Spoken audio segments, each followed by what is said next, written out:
Close your legs, tripod, you slutty little. Oh, hey, guys, thanks so much for click, dude. Meow. I'm comedian Drew Lynch, and I was doing a show in Buffalo, and the audience was actually pretty, like, things were aggressive. Things were heated in our A and B, and it was like, and I didn't even know how to react. And then somehow, in midst of the performance, some lady, I mean, she went right for it.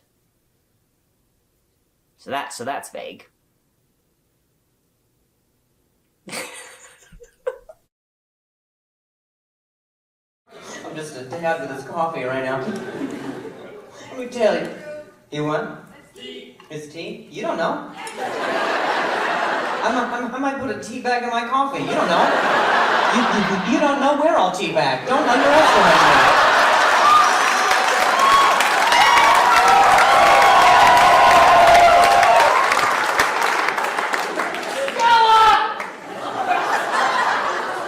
Sir, go back to Canada. Shut up. Why don't you swim one of the Great Lakes and go? Get that energy out, bud. What are you all?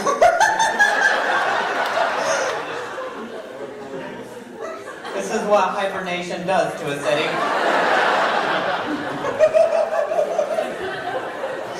Just shouting at me like a bunch of constipated bears.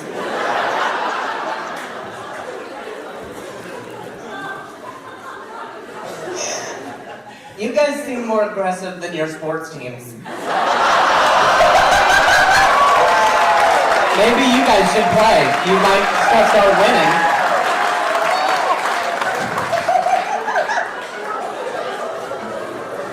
It is tea. You got me.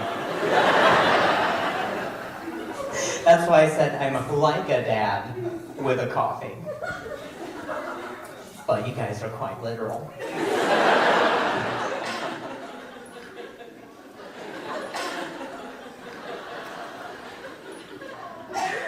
Booger. Huh? I thought you were picking a booger. You thought I was picking a booger? I wasn't. So what disabilities do you guys have? Because since we're here, it seems prevalent, so...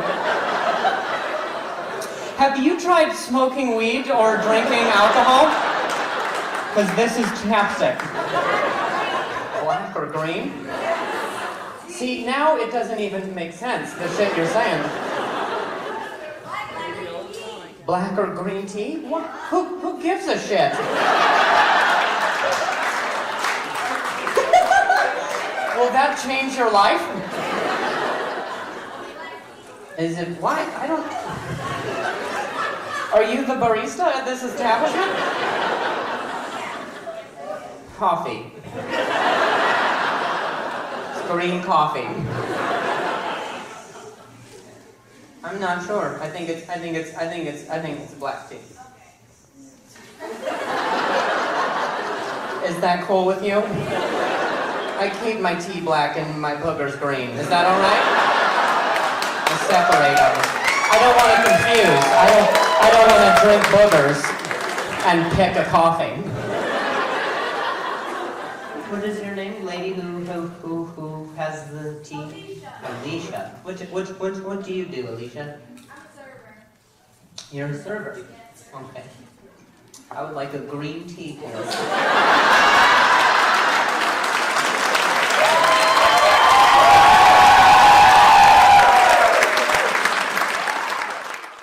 Hi. Hello.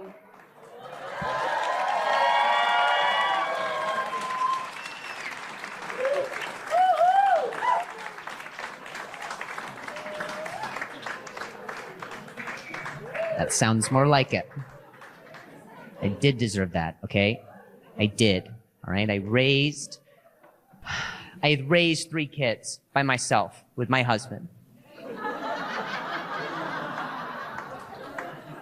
And we have 4. Oh my God, can we take the word back, ladies? Please, why put, men is in the word menopause. And I'm going through it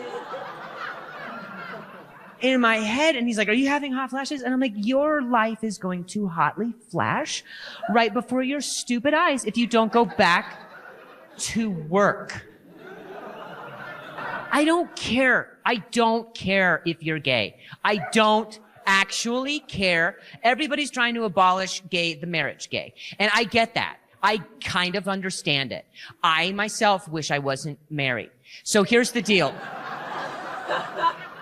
It's just fine if you're gay. I'm not going to tell, I wouldn't say, I don't care if you're gay.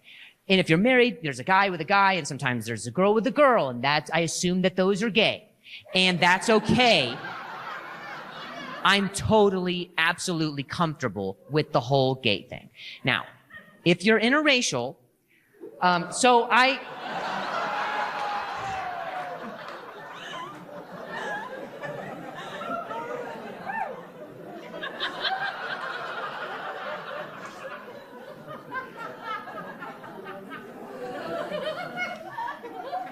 it's just getting ridiculous. It's getting ridiculous.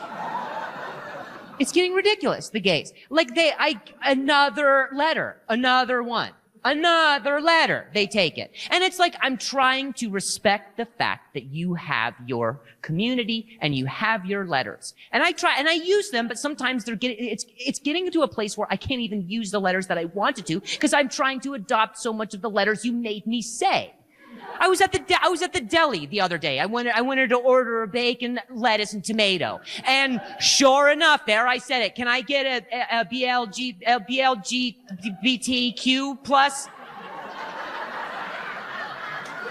And I couldn't, and sure enough, here comes back a sandwich with bacon, lettuce, tomato, guacamole, and extra quinoa. And I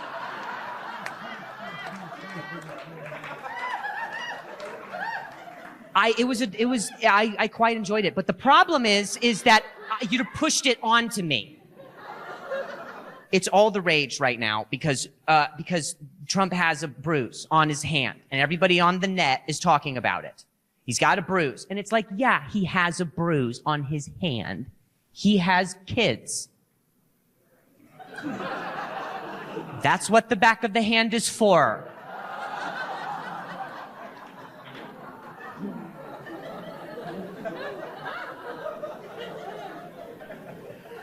People who don't hit their kids, they don't get it. They absolutely do not get it. It's not abuse. It's a message.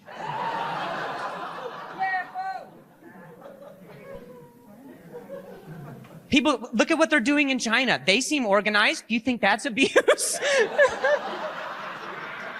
Are you going to sit here and tell me communism is abuse? I think if you move here illegally, it's fine. It's fine if you move here illegally. I think you just need to get a job, and you need to pay taxes on it, and you need to speak English, and you need to be raised Christian. And that's it. ICE is getting out of hand. They're just being patently racist at this time. There's a Mexican family in my neighborhood, or Guatemalan, and the raid, ICE, showed up right there and arrested an entire group of them right in my front yard. And I was freaking out because the lawn was not done.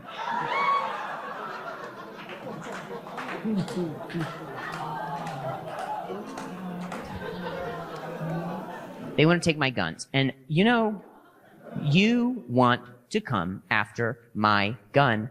You can come into my room and get it from the nightstand, but I'll tell you what, you better make sure you grab the right thing.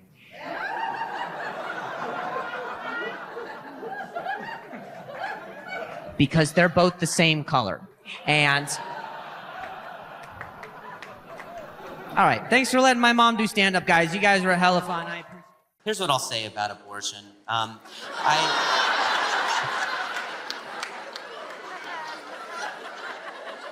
San Jose. You guys were so much fun. Don't fuck this up.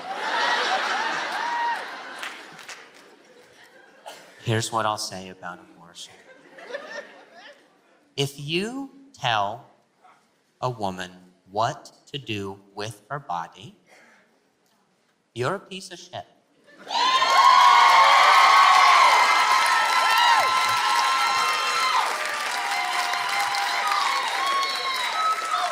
But if you tell a woman who to do with her body, you're a pimp. And I support small businesses, so I don't know how to feel. I'm very conflicted. No, but I do support abortions. Financially, I've supported quite a few. Yeah, I'm not just some lobbyist, okay? I put my money where my penis is. I don't know what I'm saying. I'm sorry. No, but I'll be transparent with you. A few years ago, I was dating a young lady. We had become intimate, and normally when that happens, I have all of the protective software. But for this particular time, I guess I ran out of said software. And she said, "That's okay. I think we can risk it." And I was like, I don't think that's a good idea. And she was like, "Why?" And I was like, I don't know. Maybe because I would say I don't have the strongest pull-out game because my verbal warning's on a bit of a delay.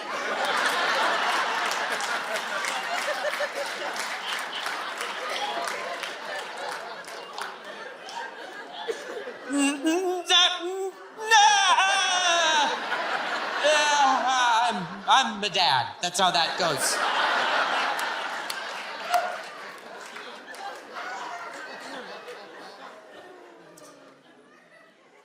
And so, we had an oops-a-doozle. I think everybody's entitled to their fair share of oops-a-doozles. I asked her what it is that she would like to do about this, and she said, "I cannot have this right now." So, being a gentleman, I offered to pay for the entire operation, but she said, "No, I think it's fair if we split it." So, that's what we did. We went Dutch for our abortion, which is smart, you know. I don't want to pay for the whole thing. That puts a lot of pressure on her to put out afterwards. You know, obviously the third abortion, I'll expect something, but, and called me old-fashioned, you know. And these are jokes.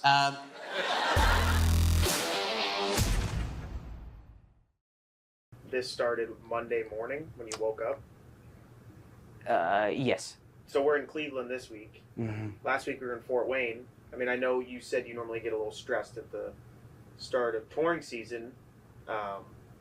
But as far as stuttering and everything, last week you were totally fine. Yeah. I would like to do that. I parked my car so close. My car is touching the building. I don't never want to be outside.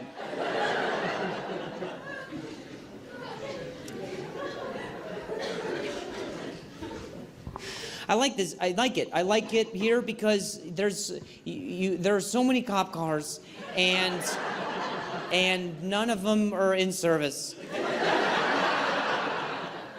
I just remember last week feeling like this is you know, I'm gonna start to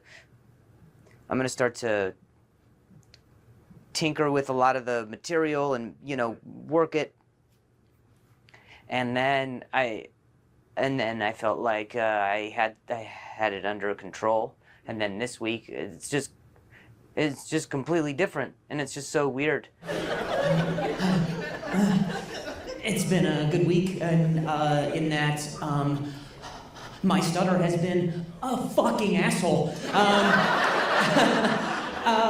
I don't really necessarily get to control it all the time, but right now it's just like, it's like exorcism style.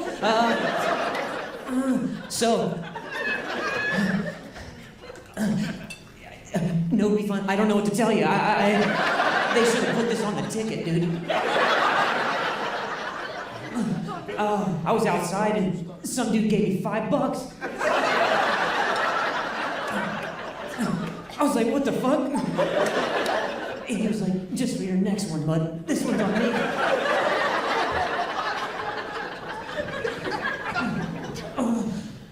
Can't imagine. So, I can't imagine, but hopefully, I mean, maybe there's people here who have never seen me before, and this is the first time. It's never like this, but anyway, sorry, fuck. I can't imagine the drive home for a lot of you. And we just watched a dude for an hour who was cold. What the fuck? Just watched some guy who was like, don't let go, Rose.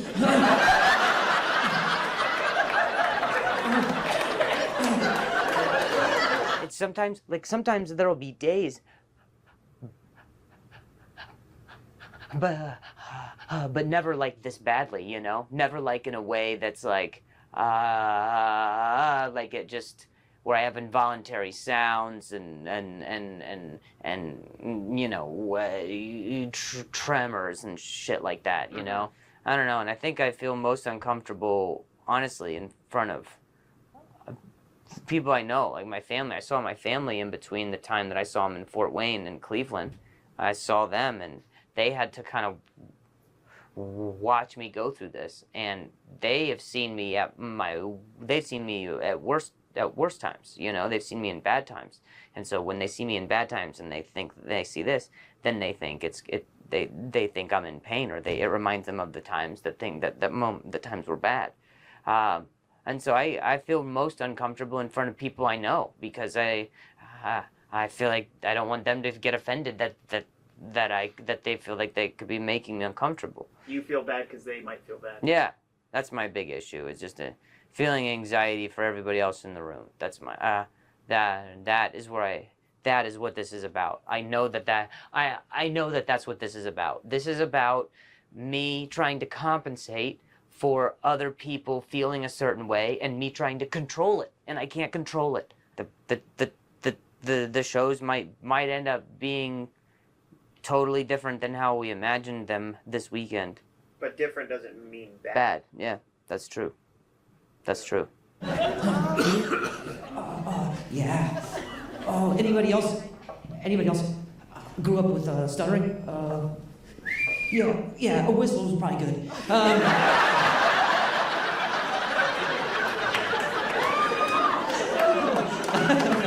It could be a long show if you actually respond. And it's unfortunate because, you know, the people who came to see me, I feel like I'm letting them down. It looks like you're in pain, but you said mentally you feel great. I do. I feel mentally clear, and I feel physically well. It's just an eyesore. It might it might just look like to me that I'm that I'm struggling, and that's just because of these body convulsions that I feel like these involuntary spasms that I'm not quite able to keep control of, you know? The beauty of what's going on is that it's all in truth, you know? It's all, I don't want to shut it down, because if I shut it down, then I get pain in my body, and then What do you mean shut it down? Like if I just if I clench, you know, if I kind of hunker down, you know, bear down on just trying to just kind of sit and try to Suppress it. yeah, and just be like, I'm okay, this is my, you know, Yeah. hello, good to see you, you know, that type of shit. It's like going through the motions of like, be a human, be a person, be an adult. Don't let people see that you're vulnerable, because they'll equate that to weakness. If they equate that to weakness, then industry or audience alike is kind of like, oh, what the fuck is this? You're trying to, you know, kick the stuttering comedian to the curb and kind of like move on with just the stuttering, just even talking about it. Yeah. But then it's hard not to talk about it When that's when what's you're going on. physically doing it. Yeah, it is kind of weird that the material we've been working on has been like, I'm gonna address my stutter once and for all. It's like my own ego was like, my own ego was like, I don't, like, I don't need you. And then he was like, you need me. The only thing it's not painful. It's just the only thing that's frustrating is you don't always get things the way you want. You don't always, or you get them, but not the way you want. Or you get things that maybe you didn't know you want. And, or you get things that you don't want, you know? There's all that. I haven't had a stutter this badly in a really long time, and it's just like every day of this week, it's kind of just been challenging me. It would be that much more difficult if I didn't have comedy to be able to go up and at least talk about it. Because last night, I went on stage and my first thought was, I'm not gonna be able to do this show without saying something about it. And the beauty of it is when stuff like that happens, when stuff like that happens, you get to share a moment with people in the room because they're there witnessing it, you know? I mean, that's a pretty good bargain. You only stutter this bad once every 12 years. I know that you're making a joke to lighten it, and I appreciate that. But the only way that I can get through it is just by being totally honest with it, by being totally candid about it. And a lot of these shows this weekend, I have a feeling are just going to be probably cathartic in nature, just because if I resist the fact that this is happening, I'm not going to have a good time this weekend, and no one will. Right. But if I accept the fact that this is happening, there is a chance that by being honest with it, it will relinquish, or it will pass, you know? Yeah. Guys, I just want to say, I usually, I've stayed after shows for 10 years to say hi to people, but tonight I'm going through it. So I want to tell you that from the bottom of my heart, I want to tell you from the bottom of my heart, I don't know how long this goes for, but I just want to say I'm glad you guys stuck with me through it, because it's it's a very vulnerable thing. But I want to just say Cleveland's always been a beautiful place and so nice to me. So thank you guys very much. Have a great night.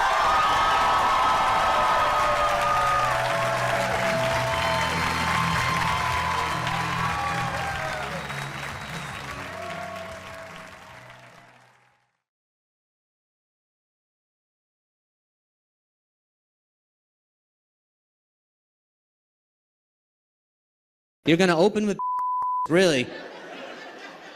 Of all of the Tourette's words you could have chosen there, of all of the ones that your Tourette's, it settled on where do you go from there? You know what I mean? Hey everybody. What you just saw was footage from a live performance where a woman in the audience with verbal Tourette's said some of the craziest things I've ever heard at a show. In this video, I'm going to show you the moments leading up to this interaction with this woman, how her Tourette's had an impact on my stutter, and how getting to know her and the people at her table made for one of the most bizarre nights of comedy in my whole stand-up career. And I had so much to say today. I did. I want you to know there was a lot that was going to happen, and then this just a pamphlet for community college arrived. Also, now might be a great time to let you know we do videos like this every week. So feel free to subscribe below for new content, or if you want to come see me live and uncontrollably threaten me with random swear words, feel free to pop on over to drewlynch.com to grab some tickets. I'm stuttering. Great. Let's get into it. This video comes to us all the way from Fort Wayne in my home state of Indiana. I start the show off, as I always do, making some local references to the town I'm in. I like Fort Wayne because it seems so safe. It's hard to tell if anybody's jogging or fleeing. You really can't. You really don't know. And that's what I like. It's a mystery. There's so many cop cars here, and none of them are in service, and that's a concern. That's a concern. I like cop cars that don't have that still have their stickers and their sirens. As many of you know, I like to do this at my live shows to get a feel for how the audience is responding to my dumb jokes. I call this part sussing out the crowd. Not long after getting a feel for the room, I noticed that there is a woman in the front row who's having some involuntary outbursts, and so I try to address it in a way that's as friendly as possible. You what? Oh, no, you're okay. I thought you said something. Well, I'm already seated, so I guess this is the show now. I didn't think I was gonna... You say what? That's just Tourette's? Me sitting up here? No. Wait. Oh, you have that. Oh, okay. Shit, I thought you just diagnosed me. She's like, you have Tourette's. Sorry. That's the stool of Tourette's, and you now have it. And I was like, no. So the saddest sorting ceremony I've ever seen. Just puts that dude's pirate cap on me and just shouts out Tourette's, and it's like, no! But I already have the stutter. No! Bro, could you imagine, dude? Thank God I sound a lot better now, but can you imagine if I stuttered and had Tourette's, you know what I mean? Do you know what it's like to almost be sworn at? It's hurtful. I just start and then I was like, I'll text you the rest. You'll see. You'll see. You won't ever look at me again at a stoplight. I try to take the pressure off of this woman and this new development by making fun of myself first, so everyone knows that the tone here is playfully accepting. I'm always grateful for how understanding and willing to accept our audiences are of a unique person or situation. Now that the table is set, we can get to know each other. You have Tourette's? You have the twitchy kind or the verbal kind? Both? Yeah, fuck it. Why not, right? Chocolate and vanilla? I love it, man. I love it. You know what I mean? Got that disability swirl. That's my favorite.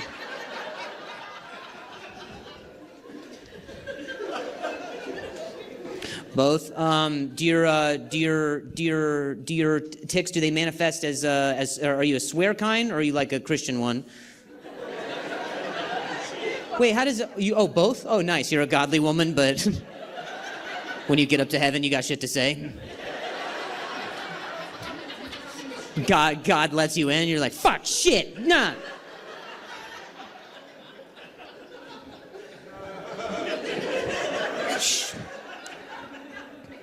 She's the one person who can use my name in vain. She's the only one. Penis juice? Yeah? You're gonna open with penis juice, really? Of all of the Tourette's words you could have chosen there, of all of the ones that your Tourette's, it settled on penis juice. Where do you go from there? You know what I mean? I met a girl with Tourette's. What did she say? Well, she opened with penis juice. I don't know how we go. I think let your Tourette's know that that's clever, because it's like here's two words that just really, I don't know that they go together, and now I'm thinking about what that is.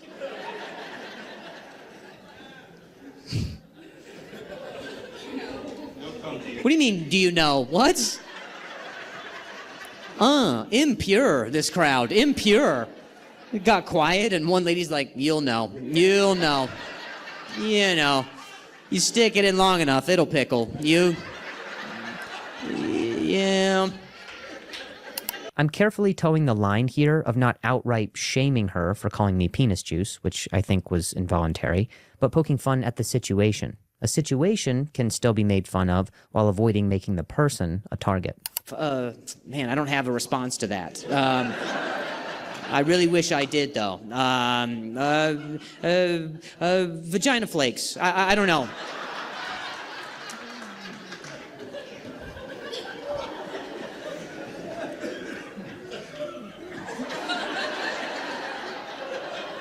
I'm like nauseous but hungry. I don't know.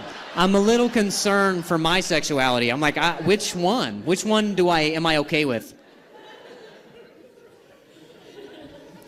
A little bit of penis juice. Just need a little penis juice and Hey.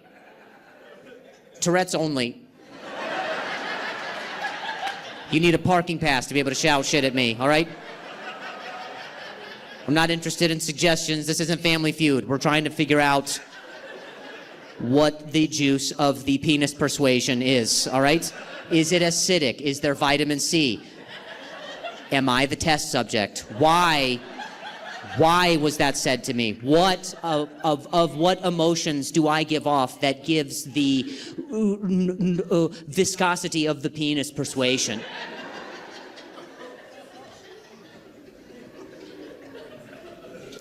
I'll tell you what, man. I've had a continental breakfast that was probably better than penis juice and vagina flakes. And you probably still find some people who would complain. Just those people. You know, like those white people at the Holiday Inn. They're like, excuse, the sign says vagina flakes, but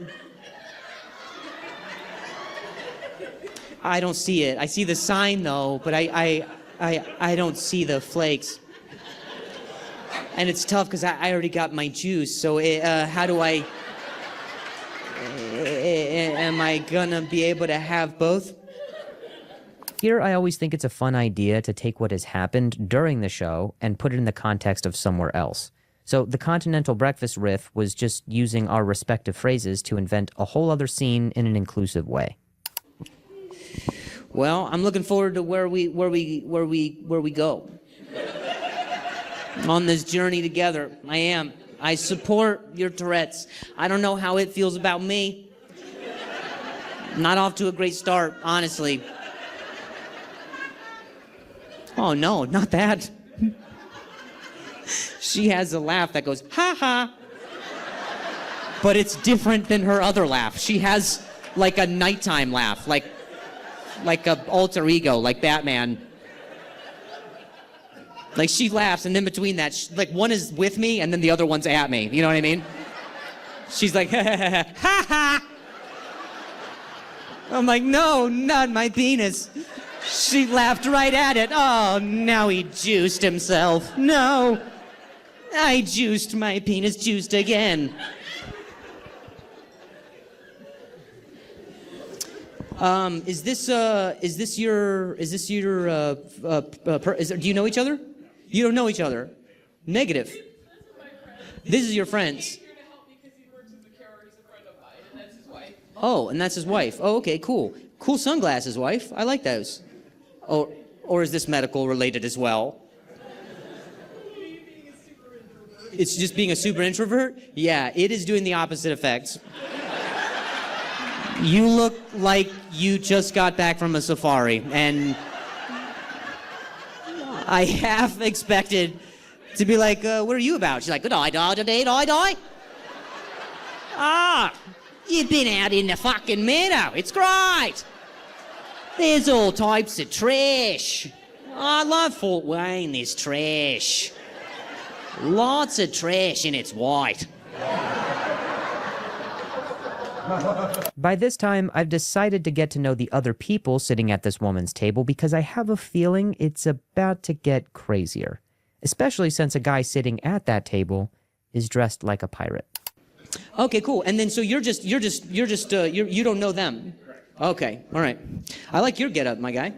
Yeah. You got the hat. You have a coin purse. That's badass, man. You know, time is a construct. I love the whole thing, dude. Like, you got vest. I've seen you on the packages at the Halloween store.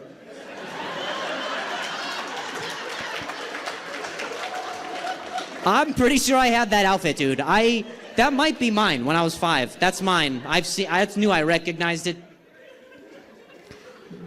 Dude, this is crazy. This is the craziest table I've ever seen. I had so much to say today. I did. I want you to know there was a lot that was gonna happen. And then this is just a pamphlet for community college arrived.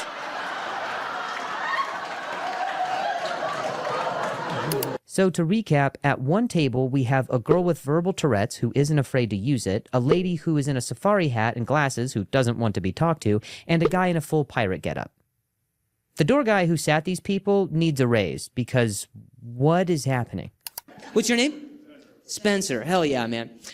So, do you have other outfits like this, or is this your only pirate garb? This is the more like casual, toned down, garb. Hey. He has the right to modest choices within his own boudoir. Fuck you. You don't know. Letting Spencer know I've got his back. I want him to be his best self. I love that. So you have like feather hat type shit? Hell yeah. Is it all like were you inspired by like you were just like I like pirate type stuff, or is it different types of garb? It's a mixture of everything. Like it's between the Pirates of the Caribbean series or Black Sail, or just things of that nature. Yeah, Pirates of the Caribbean. She just said ha ha pirates. So her Tourette's is aware of what we're going through right now, which makes me feel like the penis juice was actually at me. Before I was like, it's Tourette's. There's no way that has anything about me. But now the Tourette's is like pirates. So I'm like, okay, it's an educated Tourette's. That's frustrating. It's targeted and it's accurate. You say what? What was that one? You what? Oh, no? Wait, okay, sure. I guess it's more fun if we'll pretend like you didn't say something just there.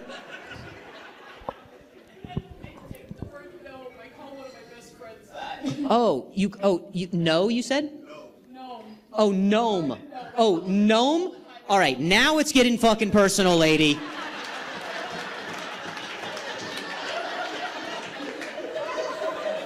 I was willing to let penis juice slide. I really was.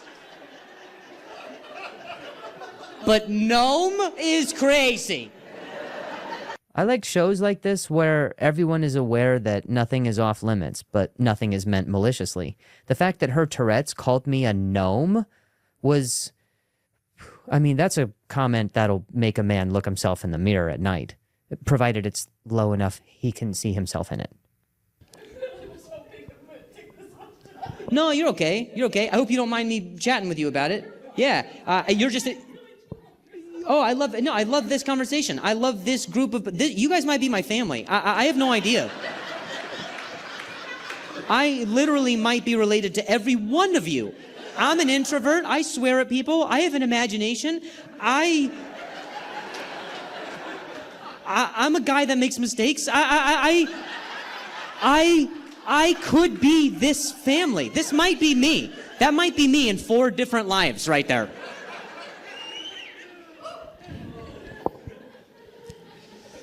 You said you call your friend Gnome? I met him online trolling me. And then he became my best Trolling is a bit of a choice word, but okay. friend. We were both having brain damage issues because he went through brain cancer. Oh, he went through brain cancer. But I connected to him because he was trolling groups I streamed with, and then because of everything else, it had become my best friend. I started calling him Gnome because one of my favorite Christmas specials as a kid, the troll turned into a gnome when he became good. I love that. Okay, all right. So you started call. I don't know. I don't know. I'm just gonna take your word for it because I don't want to ask you questions and then your Tourette's is like, she said what she said, you bitch. You know what I mean? I feel like your Tourette's is like doing this to me, and I'm like, oh, okay, I'm sorry.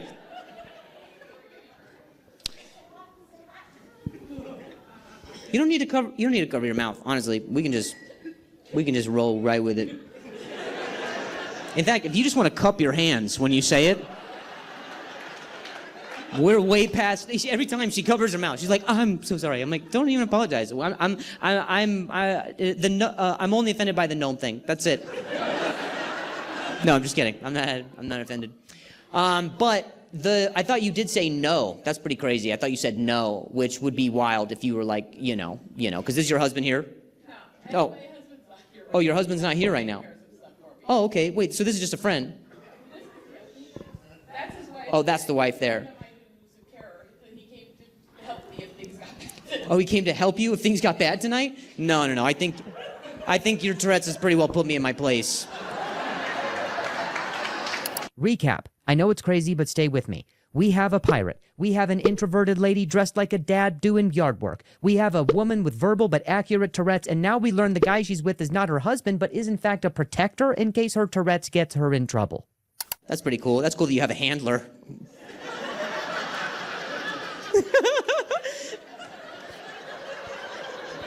Your Tourette's is like, bitch, fuck, shit, bitch.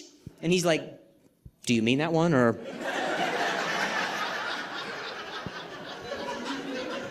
She's like, yeah, that one's sincere. He's like, yeah, no, so she meant that. The translation here is bitch, fuck, shit, bitch. You what?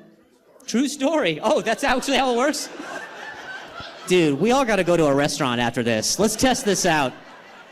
Yeah, I would like the Cobb salad. Oh, sorry, go ahead. I'm doing my thing. I was just being, sorry. Let's do same time. Let's see which...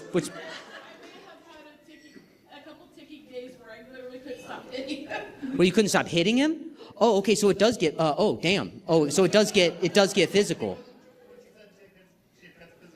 She gets physical, too. Oh, man. Yeah, man, this Tourette's knows no bounds. Has no limits. Will stop at nothing and no one. So when you start kicking that guy's ass, who's his handler? You say what? She can't. Oh, she can't kick your ass. Oh, okay, nice. All right. Hey, pirate, who do you got in this? Because I'm telling you right now, we're about to hit that pirate soundtrack and see what happens. Tell me we don't have the floor space for this. So now that we know who's all sitting at this table, it's still my job to put on a show.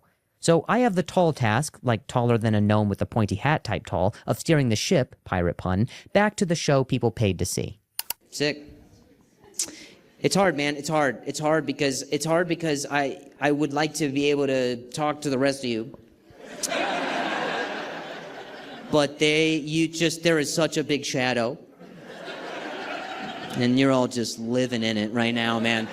I am 80% sure that I'm dreaming right now. Like, I'm gonna come to, and my wife's gonna be like, you all right? And I was like, I have the fucking craziest thing right now. Okay. This lady, she has verbal Tourette's. Sometimes it's physical, right? And she beats her own handler's ass. She's like, he has a handler? I was like, yeah, they have a handler. That's if it gets physical, right? But he says that they can't, right? Unless, of course, she drops the penis juice. That's when it's gonna hurt. And my wife's like, oh my God. And I was like, hang on, there's an introvert. She, probably a poacher, but don't worry about her hurting animals. There's a pirate nearby. And he'll load the cannons, I'll tell you. He went modest tonight, but he could.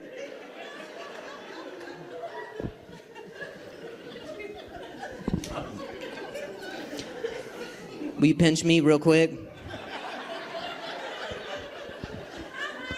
That sucks, man.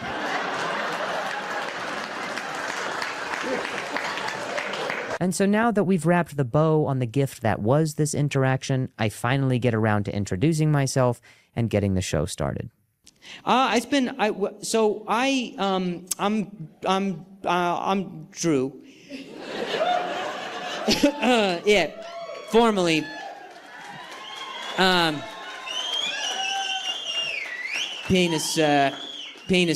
Formerly penis juice, but, sometimes it precedes me. What can I say? So there you have it, folks. One of the crazier interactions I've had the pleasure of being a part of. And that's the tone that we set during these live shows, is that no matter who you are or what you're going through, we're all part of something together, and it's all coming from the right place.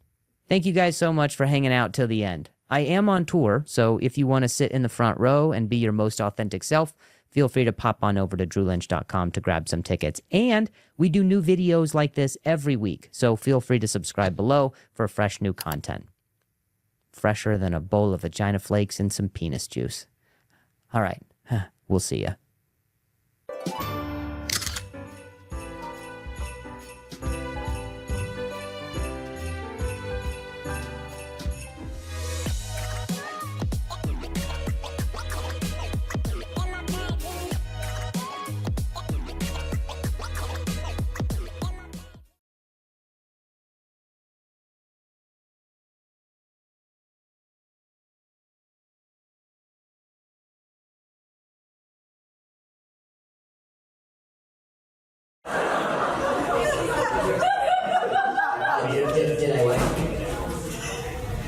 Did I take any pictures of the snow out my window? What do you mean? Oh, that's the worst news. You're now referencing a thing only you know. What do you mean you just saw it? You just saw it? Okay, let me explain some shit.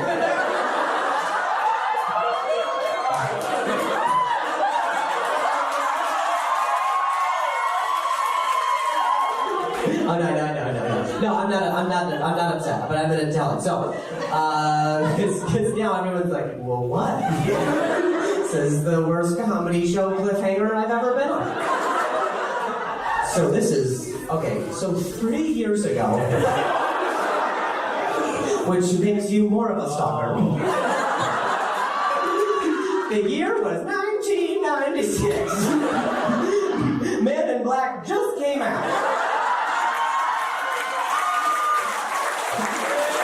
Here's how it goes. All right, it was in December, that's an integral part to the story. It was around Christmas time. I was in Ohio, which again, how this hit the West Coast is pissing me off. I wake up. I saw that my phone, the charger was not plugged in from the night before. You know when the charger's plugged in on the phone, but not to the wall, and you just. It's like, oh good, it's got an umbilical cord now. That's it. I have a child phone and it's dying. I have an abortion right now. Oh, shut up. So, shut your asshole. She asked for this. I told you, regrets are coming. So, this is like Game of Thrones, my comedy. Regret is coming. So basically, I woke up like a young little tyke, and I saw that it was snowing outside, and like a cheesy dumbass, I opened Snapchat on a very dim screen, okay, and I was, okay, this is important, I sleep naked, so I wake up naked, okay, that's, don't know if you could figure out the B part of that formula, but he sleeps naked, but wakes up in a tuxedo. How weird. What a white Christmas it is indeed. So I sleep naked, the phone screen is dim, I got right next to the window, and I went, okay. You know how south this is headed, so I was like, like this, okay?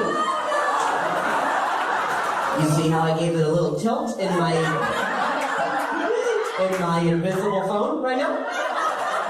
And apparently, Lil Young Drew, because my dick is a rapper,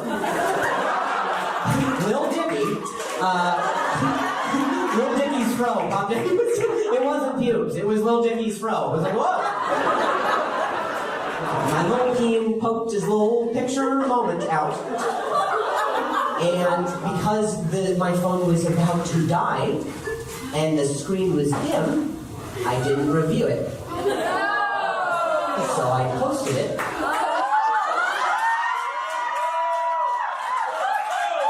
Shit gets worse.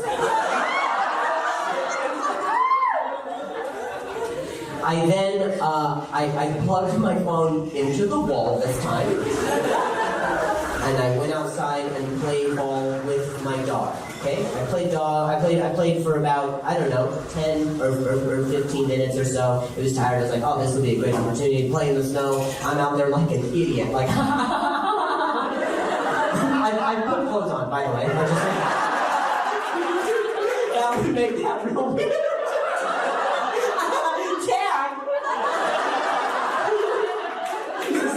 Just dodging my scrotum. Oh. I went back inside. I had 48 missed calls. I don't know if you know 48 people. I didn't. They were all from my mom. So that's true. That is a true, sad, shitty fact. So I was like, okay, Dad died. Because that's the only reason. That's the only plausible thing for 48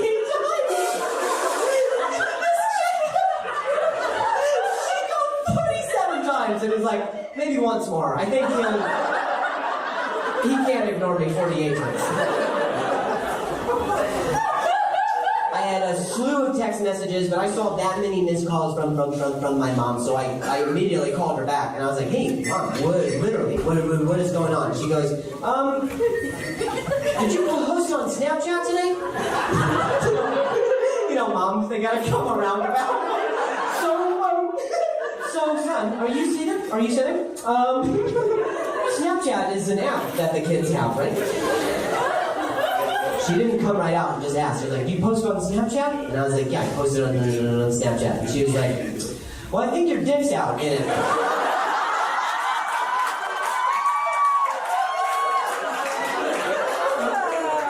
I went to Snapchat. I saw that by that time it had been reviewed 42,000 times. Which, hey, I didn't know I had those numbers. It's usually right around 4,000, so that was weird. It had been screenshotted 111 times. Which is, hang on, let's talk about the ratios for a second. 42,000 people saw this, and 100 were like, I want it.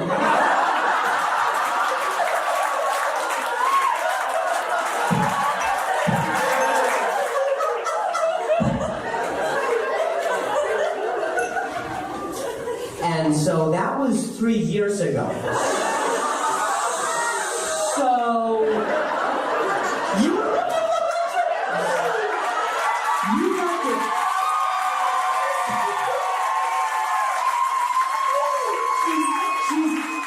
She's standing up with her phone like Charlie. She's like, I gotta go to bed. There's Oompa Loompas behind her.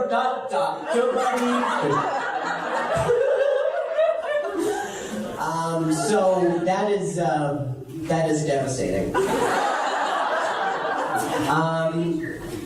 And now you guys know that my dick is on a very specific part of the internet. All right, so let's.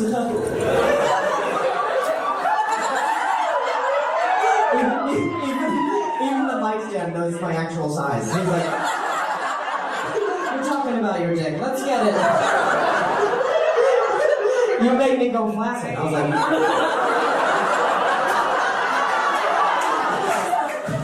Christmas is canceled.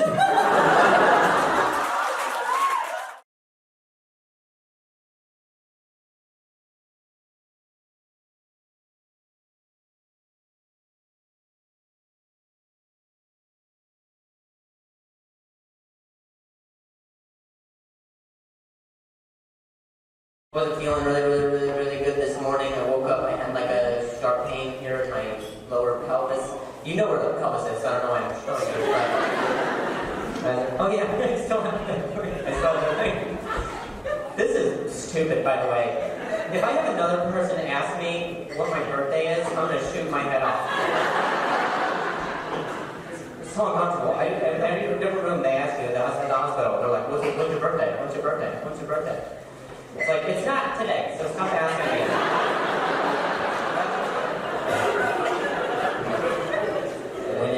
I went in thinking it was an issue for for a hernia. If you don't know what a hernia is, I guess that's where I don't know what it is.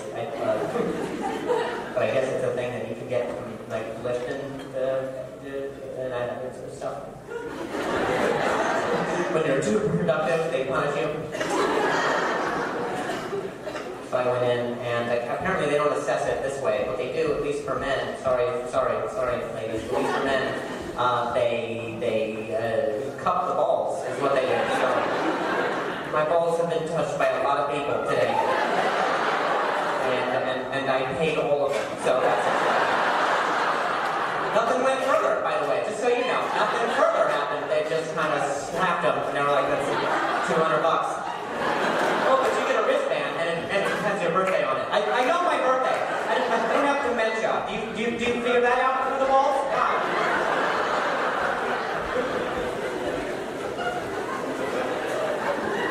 Be sincere with me. Since telling the story, how many of you have looked at my balls? Is it a lot? The race to stage doesn't help at all. Seems like they're on a platform.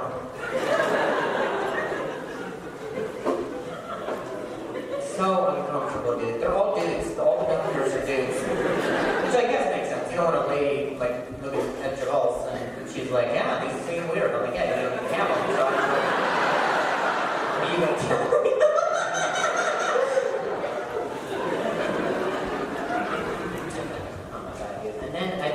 What is it? Pap smear? No, not pap smear. What's the other? Shut up. What's the other? Watch the lady comes back. Actually.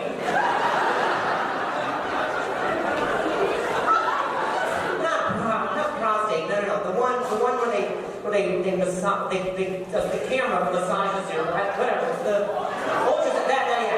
Whatever. The ultrasound. What did I say? Whatever, the one where they ultrasound your vagina, that one.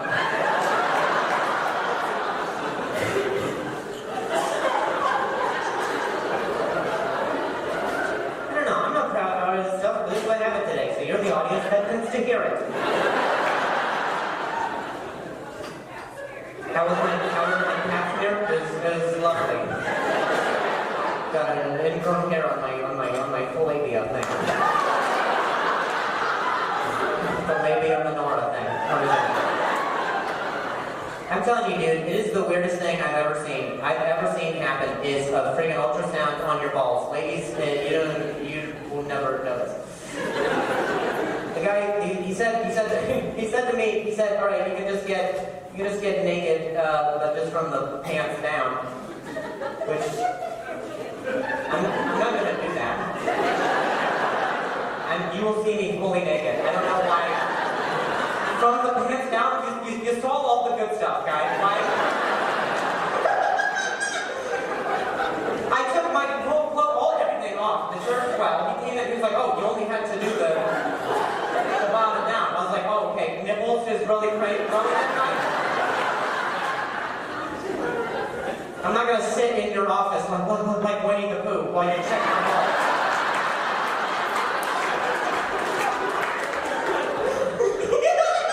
He's like feeling around, just like,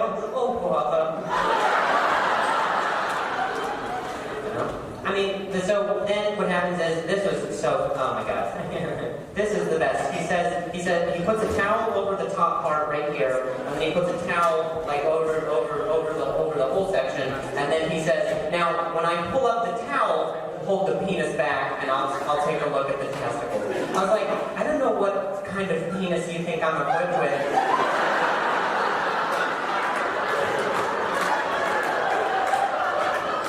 That I'm just holding it back over.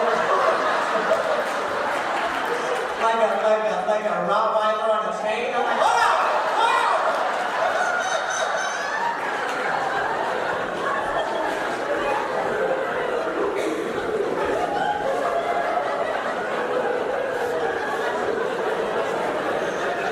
He's not a full-bodied wine right now, okay? The rest of the team is hurt. What football player when the rest of the...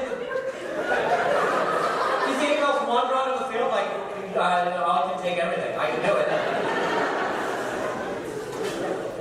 to just apparently when they do this friggin' ultrasound, they don't just put the camera on your thing or whatever. They like to put a dollop. I don't even like the word dollop. It's too. It is a tub of hair gel on your balls.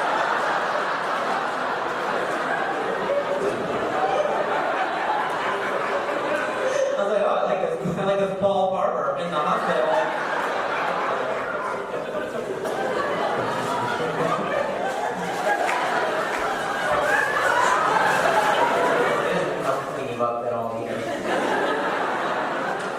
He was super offended that he had to stare at my areolas. Oh my god, how intrusive. Not a torso. In the next room, then they give you the results, which by the way, they gave me after asking, that's right, my birthday. I was like, you're gonna know my death day. I'm gonna kill myself right now. Like that, do you put a little dash on the bracelet and fill out the rest? And it's like, well, nothing, it's actually not a hernia, it's nothing cancerous, just a whole lot of buildup.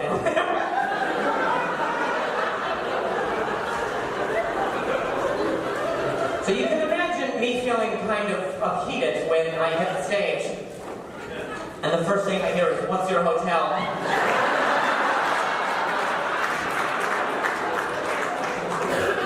From a dude in the crowd. I'm like, look man, don't set me off. I'm feeling backed up right now, so.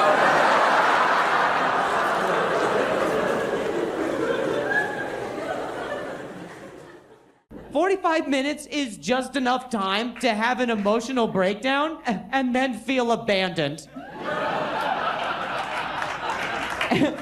At 44 minutes, he's like, that's our time. I'm like, no, Dad, please. How impersonal is that? That's our time. That's our time. What? That's our time? We just spent so much time and then that's it? Strippers and therapists, they're the only two people who say, that's our time. You don't think that's fucking weird? Did it mean anything to you, Richard? If that is your real name. Yeah, man. Oh, someone's phone is going off, I think, or you're good. Fair, yeah, that. It's very soothing. Just under the circumstances, it's not quite, but that's a phone ring. It's an alarm for Duolingo. It's an alarm for Duolingo?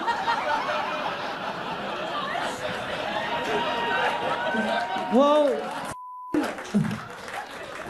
whip it out. What are we learning? Let's do it. I think you could go back to English because you didn't understand the announcement where I said to silence your phone. I'm just kidding. Hey. I'm just being an asshole. It's fine. It really is such a beautiful do-do-do-do. I was like, oh my God. I was like, is that my antidepressants? I was like, whoa! It's been 4 weeks. There it is. I started to grow like a plant. I was like, whoa! It kept go do-do-do-do. Well, real quick, what language are you learning? German? Oh. Was that a recent decision? She's like, I don't know, just like January 10th or something. I just decided. It was super random. Do do do do do do do do. Do do right. That's not even the alarm for German. What is that? That's for Portuguese. German would be like 1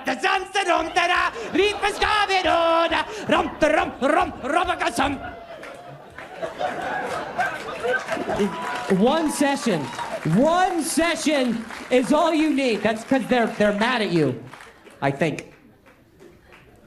Okay, well, you're dismissed. Get out of here. That's way more important. Get out. Okay, all right, we're good. she's not leaving. That would have been insane if I was like, you can go. And she's like, yeah, I think I should. Like, fix your motherfucking lips, say shit about no police brutality. I'ma smack you when I see you tonight. We're gonna be waiting for you. Hey, everybody. What you just saw was footage of an audience member who got kicked out of my show and responded by putting a hit out, or a death threat, as it were, on social media. In this video, I'm going to show you the moments leading up to this individual getting kicked out of the show, the racist jokes in question, and the insane threats that happened after the fact that resulted in the cops showing up at the comedy club. I want it to be known that viewer discretion is advised for this video, as there is heavy use of expletives, statements made with violent intent, and subjects alluding to drug use. Also, now might be a great time to let you know that we do videos like this every week. Well, not like this, but like this every week. So feel free to subscribe below. And if you want to come heckle me about my lack of fashion in person and call me racist in the parking lot, I am on tour. So feel free to pop on over to drewlynch.com to grab some tickets. All right, let's get into it. This show took place in early 2021 in my born town of Indianapolis, Indiana, at one of my favorite comedy clubs. I'm about 20 minutes into my set when I noticed there was a girl stabbing her ice in an empty glass, and it's loud enough to be heard.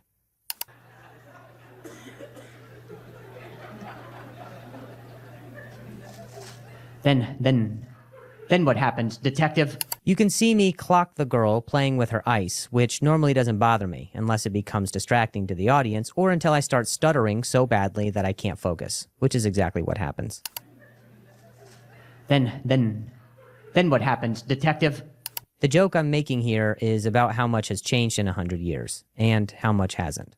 If you want to see the full joke, you can find it in the description of this video below. But basically, the joke was about how cops from the 1920s would react if they traveled from 1920, during the Prohibition, to 2020, which was during the pandemic. They'd have to report back to the chief, and they'd be like, "Chief, it was strange. They was all wearing masks, but they wasn't stealing nothing." And the chief would be like, "Well, were they drinking alcohol?" "It's tough to say, Chief. It was seltzer in a can." That type of thing. You're all caught up. Well, then they all got in separate getaway cars that were oddly driven by Persian men.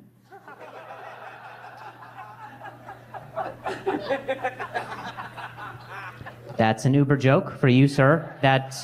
Just to clarify, that's an Uber.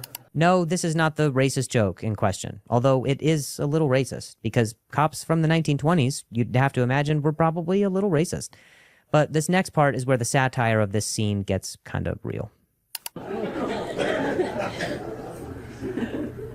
Are you telling me that nothing happened at this establishment, detective? Well, there was a black fella hanging outside the club that was doing absolutely nothing illegal whatsoever. The chief's like, "Did you arrest him?" Detective's like, "Chief, that's inappropriate. We shot him." Oh, you guys are right. Police don't shoot black people. Ouch. One white guy says ouch. Thank you. Thank you for your suffering, sir. Thanks for your contribution to repression. Now, this is as close to making commentary about the injustices of police brutality during a comedy show that one can get. I don't think it's funny. I think it's more concerning than anything, especially in light of events that happened during 2020. I wrote this joke because I didn't know any other way that I could advocate for change other than by drawing attention to the fact that even 100 years later, some things never do. As we've seen and heard, the ice crushing continues throughout the show, and so a few minutes later, I take a moment to address it.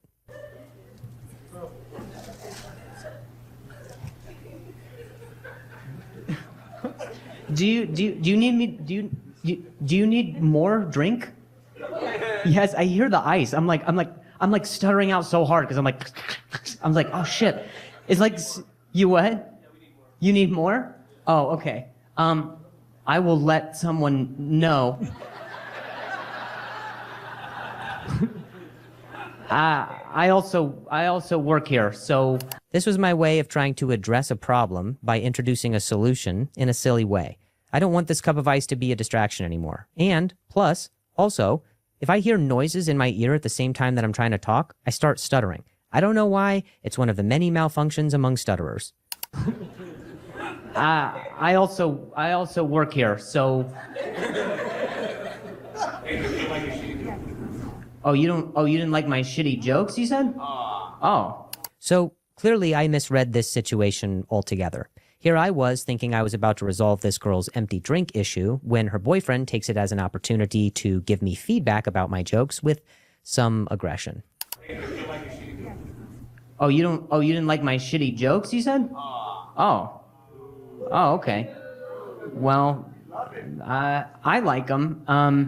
And a lot of other people I think are okay with them, but we'll vote at the end. No. That's okay. It's expected. We're gonna have differences of opinion during a meeting.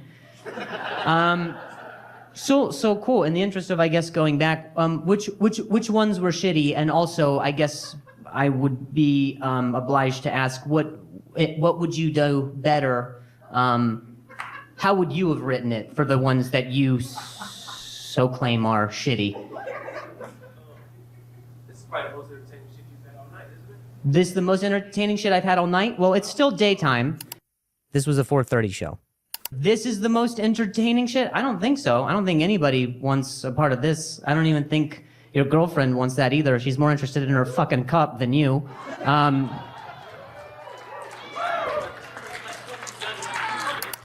So I get a little shitty in my response here because I tried being diplomatic, even in the face of hostility from this guy.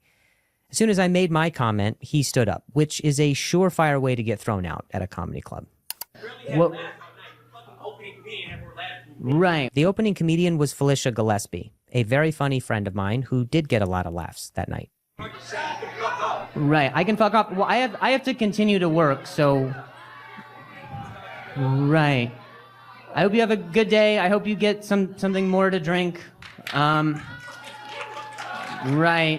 All right. Wow. That... It's all right. It's all right. It's all right. It's all right.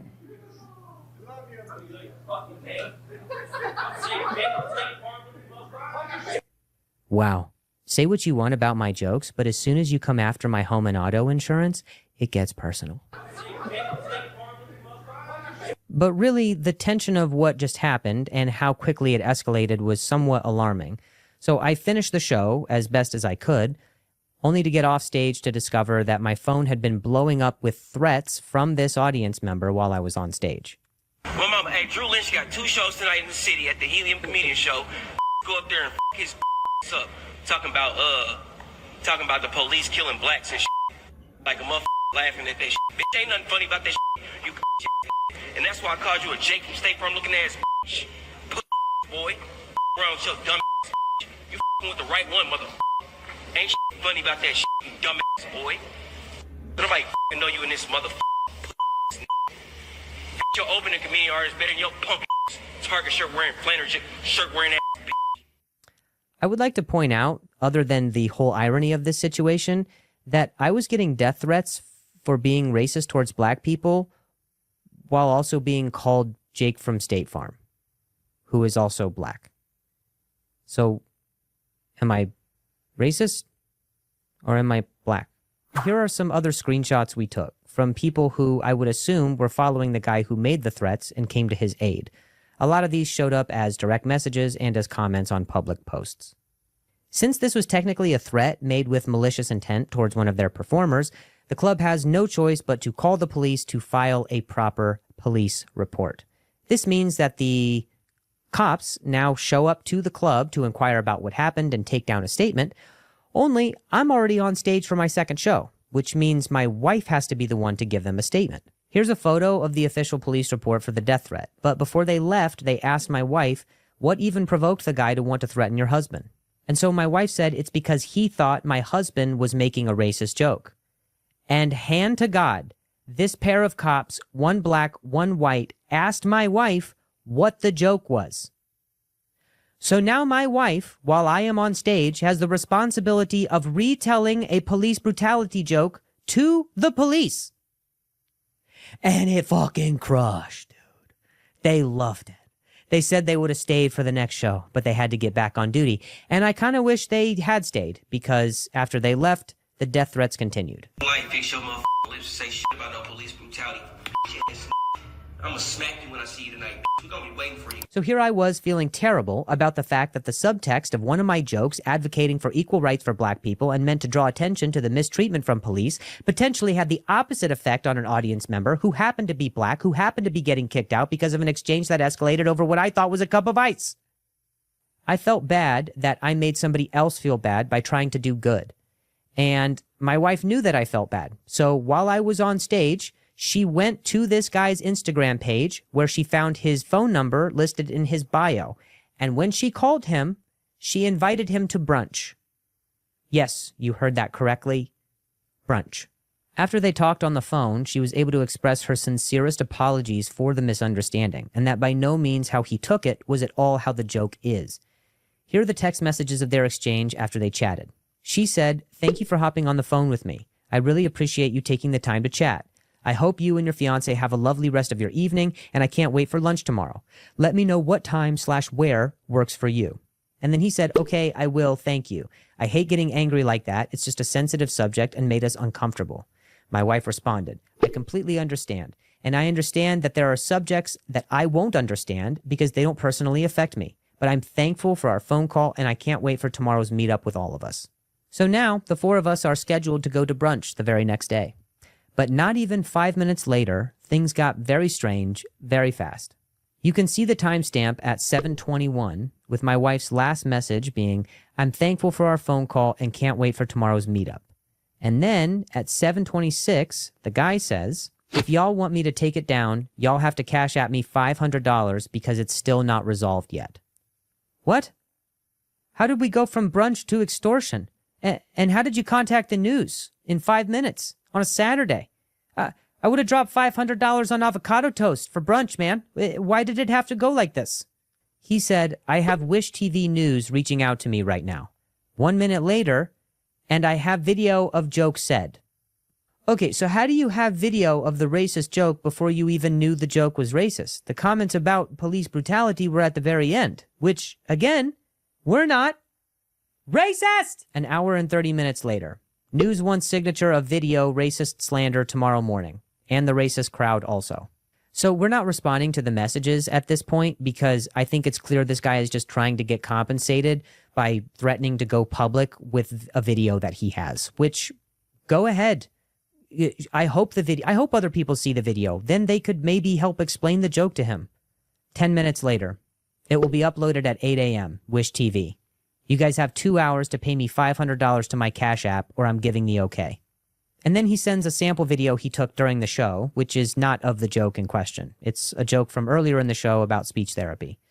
But I can appreciate that he sent a proof of life to add to the intimidation factor, you know, like when they send a finger in the mail to prove that they have the hostage. It also kind of begs the question, why were you filming earlier in the show anyway?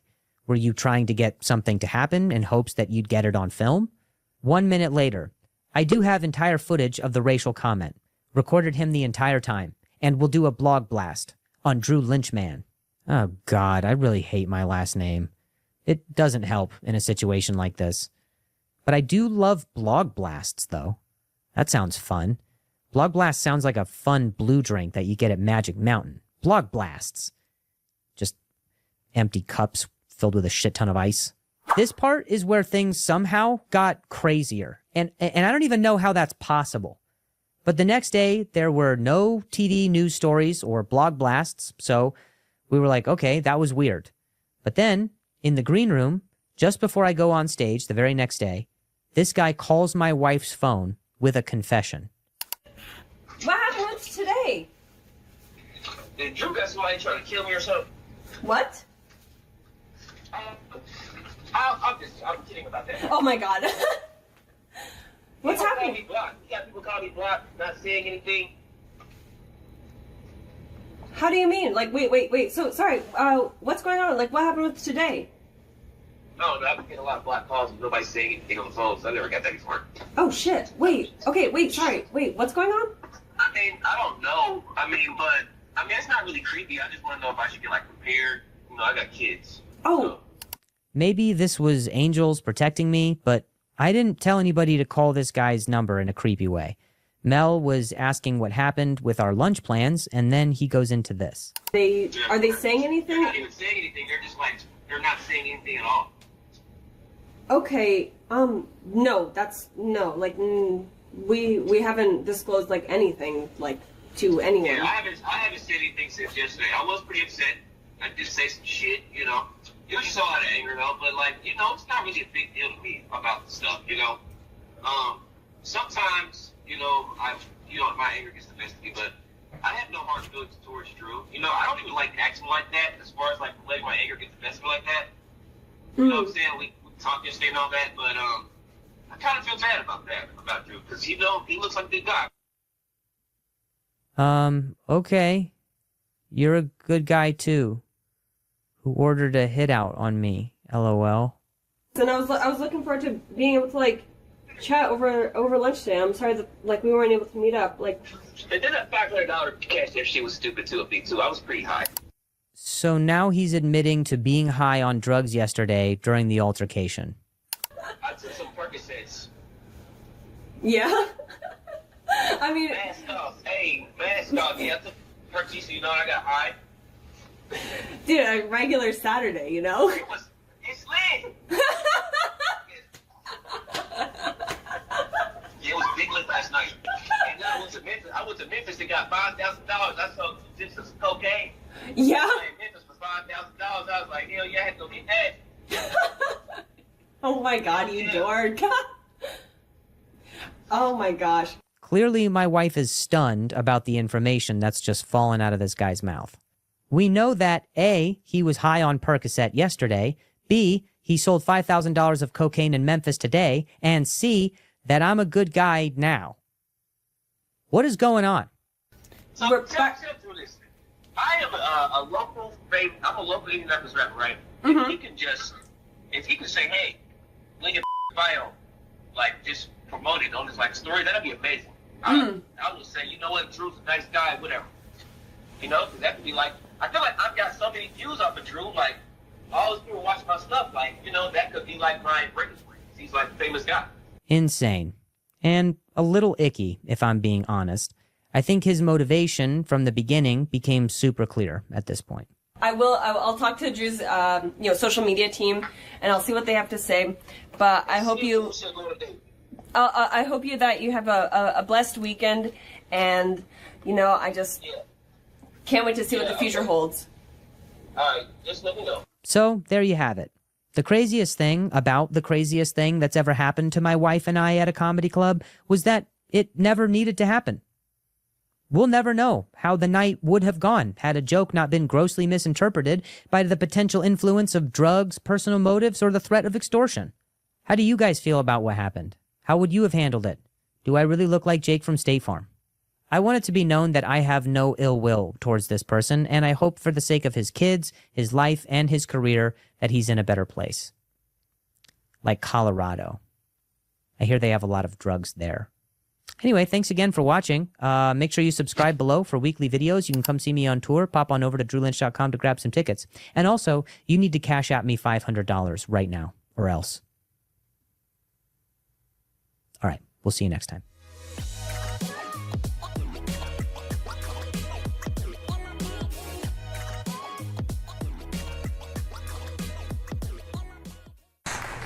My legal name is Andrew. It's so weird that we say legal name, right? It's like no one ever knows their illegal name. I guess mine would be Andres.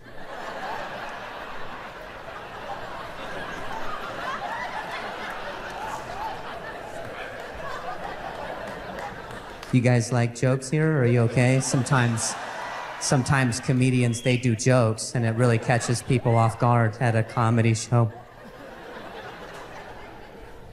It's tough. It is tough nowadays for comedians. You know, sometimes we'll make a joke just like that one. I did it the other day. A lady came up. She was like, "You can't say that. That's hate speech towards Mexicans." I was like, I stand 5 feet 4 inches. I have a torso tattoo, and my English is pretty broken.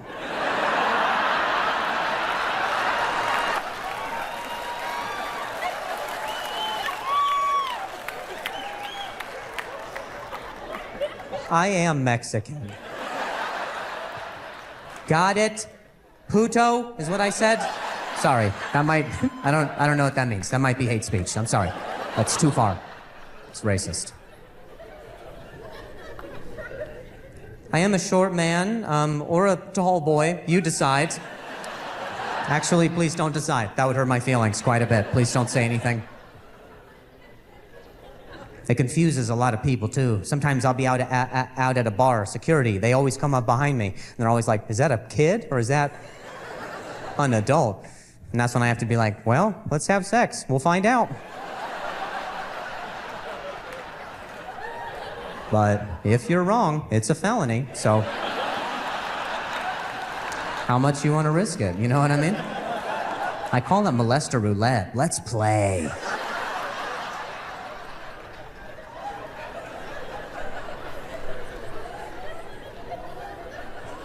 People talk to you different when you're my height. You might not even be aware that you do this, but when someone asks how tall I am, they go like this. How short are you? What? They removed the word tall from the question. They're like, no, let's start with your relationship to the ground, not the sky. We'll work backwards on this, save some time. That's messed up, man. That's not how we measure things. How do we measure things? It is always how much of something has happened, right? That's why people say, how old are you? Not how much longer you got.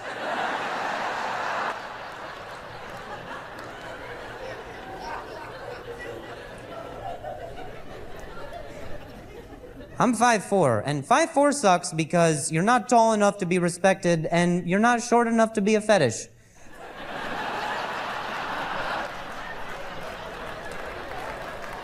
You're just mid, you know? That's what that means, you know? It's like the manager of a smoothie shop. People are like, is he open? Are they back there? What's going on? I've been rejected by girls that I wasn't even approaching. I was just walking by and this chick was like, no. And then I just didn't cross the street that day, you know what I mean? I had to find a different way home, start a new life. In her defense, though, I startled her because I walk fast, you know what I mean? I have to walk fast so I can keep up with all you regulars. So I got that critter pace. You know when you turn the lights on, you're like, oh, I saw something. That was me. I got that critter pace. Like Pomeranians, they look so much busier than they are. A lot's happening, but they're not going anywhere.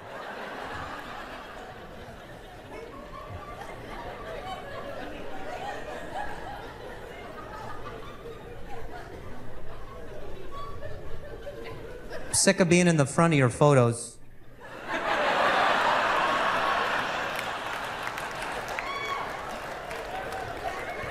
You guys find someone else to do it. I'm not doing it anymore, all right? You stand behind a plant if you want to cover up your holiday belly. I got my own stomach to worry about, all right? I haven't exhaled since 2009. You don't know me. Every group photo, it's always the same dreadful announcement. All the tall people are like, okay, short people in the front, short people in the front, short people in the front. And then me and two strangers appear from under your legs. And we're like, hi, hello, nice to meet you. We're gonna take the photo. Hello, short people in the front. As you guys just stand over us and mouth breathe on our heads. What are they saying?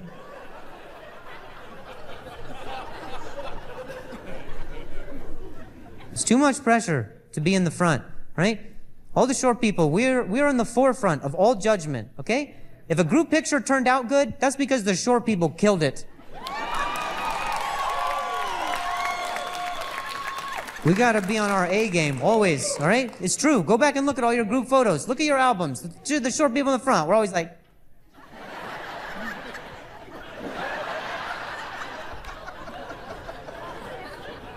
Look at the tall people in the back. They're always like, duh! They have no idea that a picture is being taken. They're like, how come we're all facing the same direction? Are we staring at Kathy? Why are we counting down? How do you look like a baby bird and a mama bird at the same time?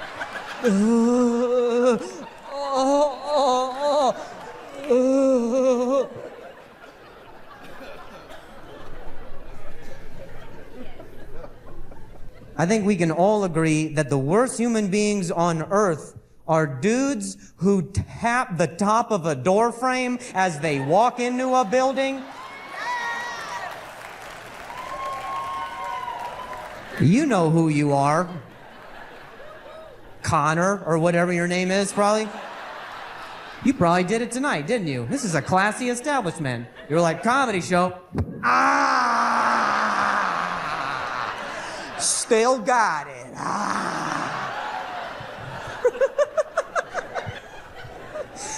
They always say, still got it. And we're left wondering what it is that they still have. It's not friends. You had to find a building to high-five you, bud. That's not a real friend. I just don't know if it's ever worked. Ladies, correct me if I'm wrong. Tell me once if you've ever seen a dude tap and you were like, oh my God, excuse me.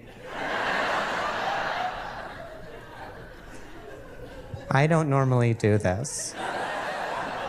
But when you dunked an invisible basketball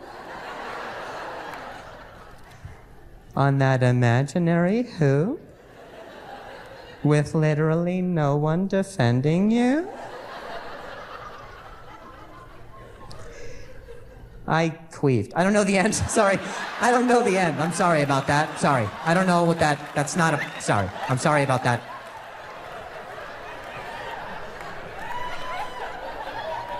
My point is, it doesn't work, all right? It's my point, fellas. No one cares about your vertical. This ain't the combine. You'll never see the opposite. I've never once bragged about my height. You know what I mean? You'll never see me go outside and slap a curb. We'll go out there like, yeah, I just parallel park that bitch. Oh, knees and toes, knees and toes. Still got it.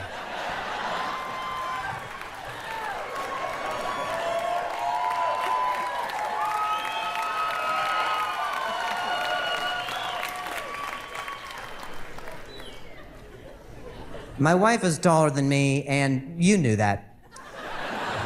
There's no other place for me to go. There's this term that they came up with for dudes who happen to be shorter than their lady, and we are called short kings. I am what is called a short king. That is what they came up with, so we would feel better about ourselves. And let me tell you something. You can keep it. Because you know who else is a short king? Lord Farquaad from Shrek. Yeah. How did it end up for that guy? That movie is about how a chick would rather be with an ogre than a shorter human man.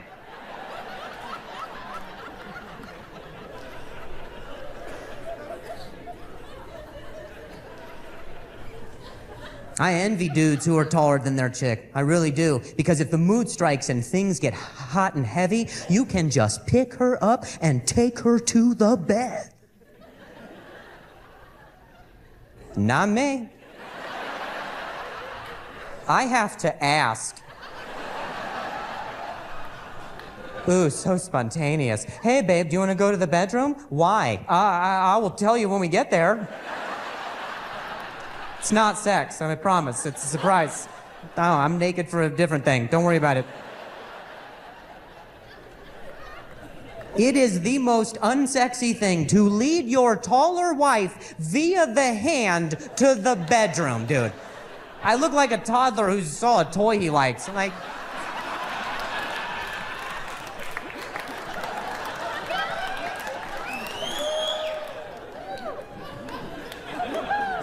You know how hard it is to get your wife off the couch using your words, dude? I turned into like one of those internet motivational speakers. I'm like, today is your day. You need to attack your goals. Get in there. 2 minutes could change your life.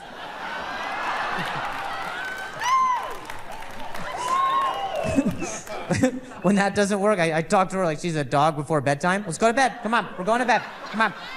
Come on, let's go to bed. Come on, we're going to bed. Come on. Hey, let's go. We're going to bed. Hey, let's go. Hey, come on. Hey, we're going to sex. Come on, let's go to sex.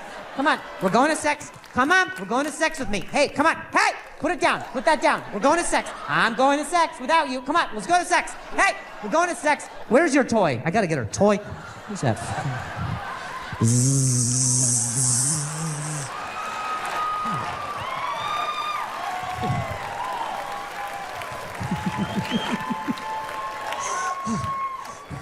Wore myself out trying to get her into the bedroom. Jesus.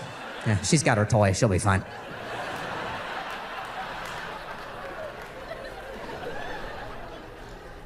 Can't say I haven't tried, though. Can't say I haven't tried to pick her up. I tried to be a man one day. Never again. You, sir, you look like you could lift some furniture. You know what I'm talking about. You know the rules. When something's a bit more cumbersome, you got to go further down on it. You know what I mean? I tried doing that with my wife. I lifted her at the knees. She folded in half and hit her head on the coffee table. Not a great start to sex, I would say, you know? Now I got a body on my hands, all right? It's a whole different situation. I need a rug and an alibi, you know? Got to start asking all the right questions. Does she have a concussion? Does her consent still carry? You know what I mean? If she wakes up with a stutter, is it a deal breaker, you know?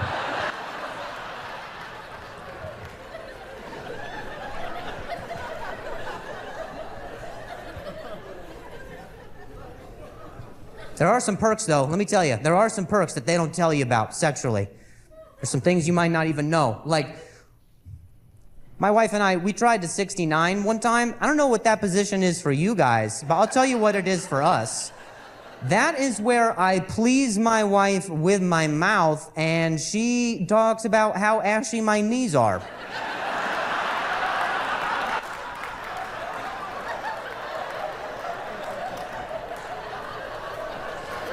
She's like down there journaling. I'm being waterboarded. I'm like, are we done? Can we? This is Grenada. I hate this.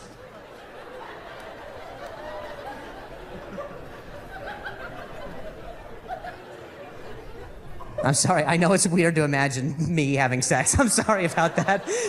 I look like I look like I couldn't even smash a like button. But every single time, I do it every single time. Right after we're done having sex, I always say the same thing. I can't help myself. Right when we're done, I always go, damn, that Amazon just delivered my package.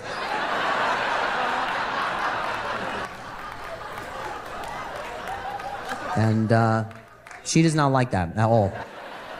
But, you know, I stare at her neck the whole time. I'll call her whatever I want. You know what I'm saying? I've never seen her face before. I don't know what she looks like. It's like the top of the fridge. What's up there?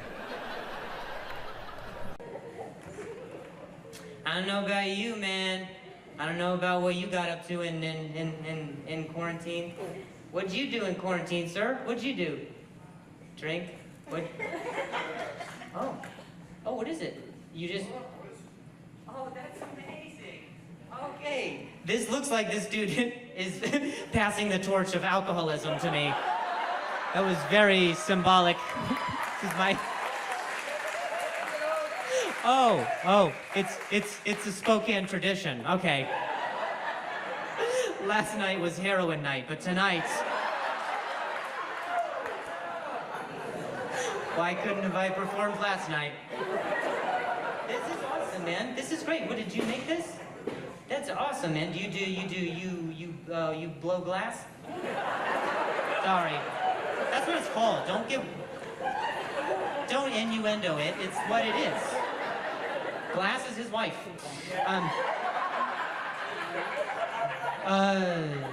So the mug, just so you know, it says did I stutter, and it's a I don't know why this turned into an auction. I was like, yeah, and it is a collector's item. It's perfect for Guinness. It says did I stutter, and it's a microphone. Thank you. This is a gift for me? Oh, that's amazing, man. Thank you very much.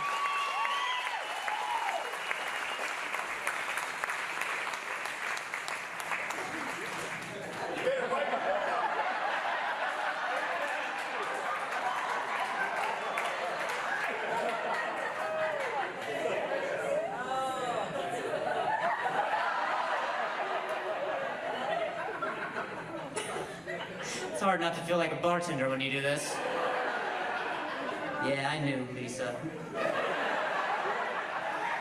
She was a wild ride.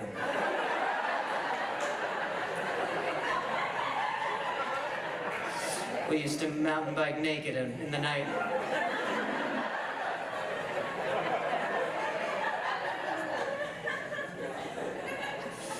Lisa liked to play it loose, man. She really liked to play it loose.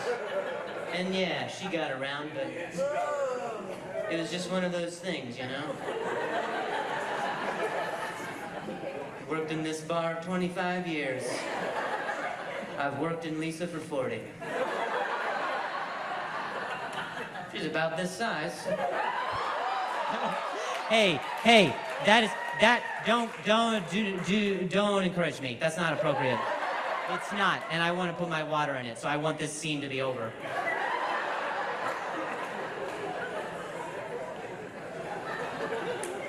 I think it's clean. Dirty joke, clean glass. Hey, thanks, man. I'm gonna drink water now, and it's gonna be soapy. But that's all right. I swore a few times, so. Oh man, that is a deep pint right there. That is a deep pint. You hear my lesbian friend losing her mind over there? She's like, deep pint, you're giving away our Pinterest. Look at, this is how not masculine of a man I am. I just went, there's a f***ing handle that the dude put on it, and I'm just like, thanks, Pop Pop. Sure is brisky out there.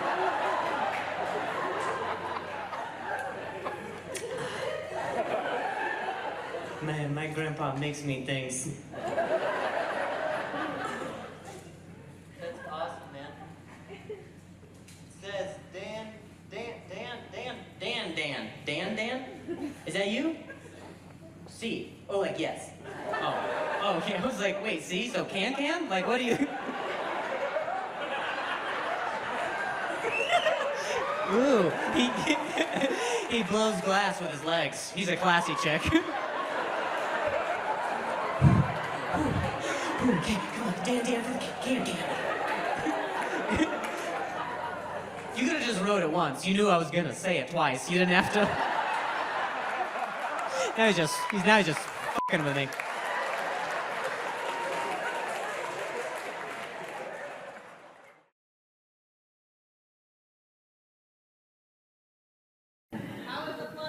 How was the plunge?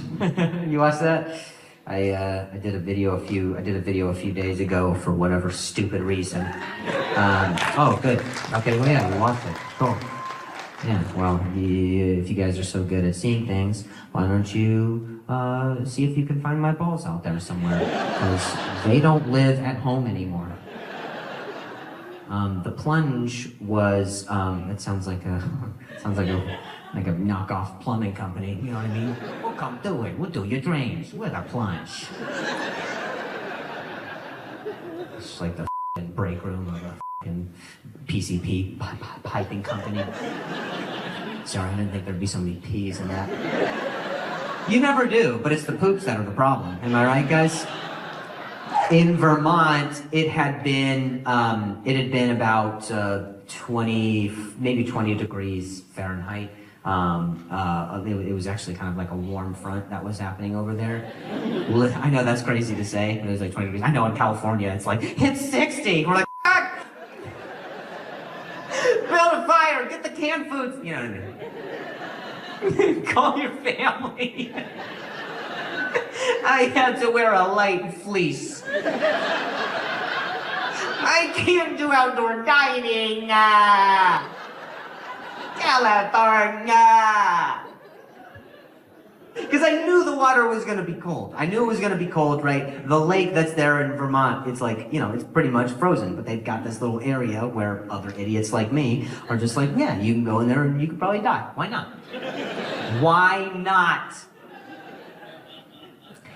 And then, so I was like in my head, I was like, all right, it's like 20, you know, it's 28 degrees, whatever.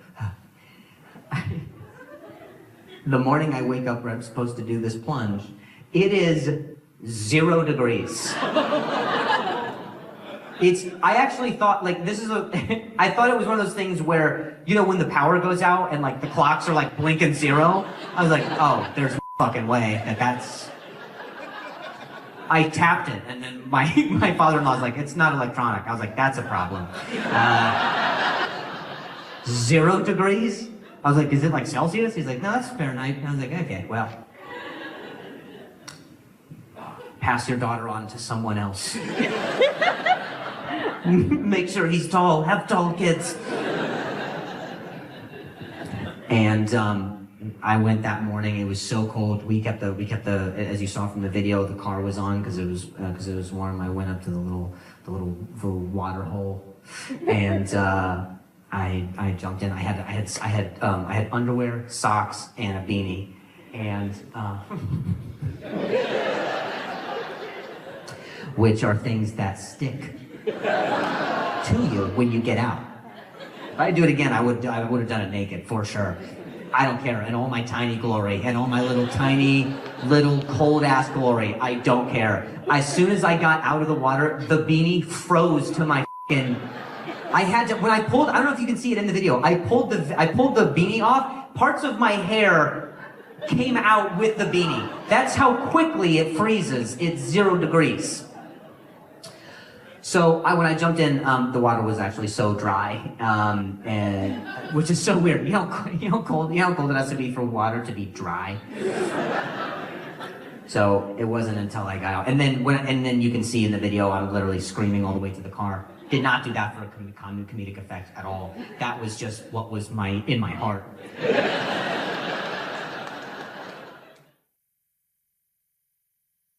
Oh, man. I love it here. San Jose is beautiful. San Jose is so beautiful, I've noticed a lot of people, they just live outside.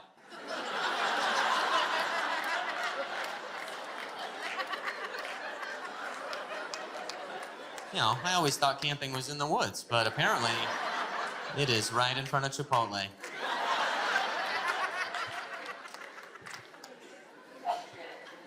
I live in Los Angeles, and so our homeless could beat up your homeless. We're the best, seriously. We're number one. Well, I don't know if we're the best, but we are the most. We have a very good quantity of life down there. It's beautiful. There's a controversy around the word homeless, though. You can't say homeless anymore because white women need a cause.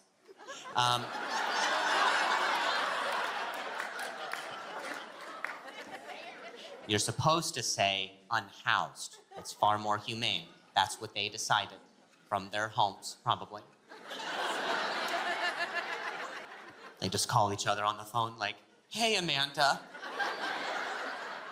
what are we gonna do about homeless? Megan, it's a real problem. Just the other day, I was driving and I saw someone on the street corner holding a sign that said, homeless.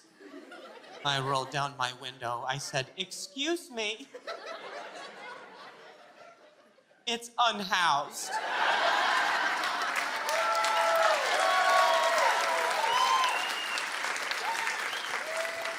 That should solve it, Megan. Silly white ladies. You're not doing anything. It's annoying. You're not contributing to the solution, you know? It's like feeling guilty about owning slaves, so you just change it to helpers. No, I've got inside helpers, I've got outside ones, you know. It's not racist if you switch it from ger to guh.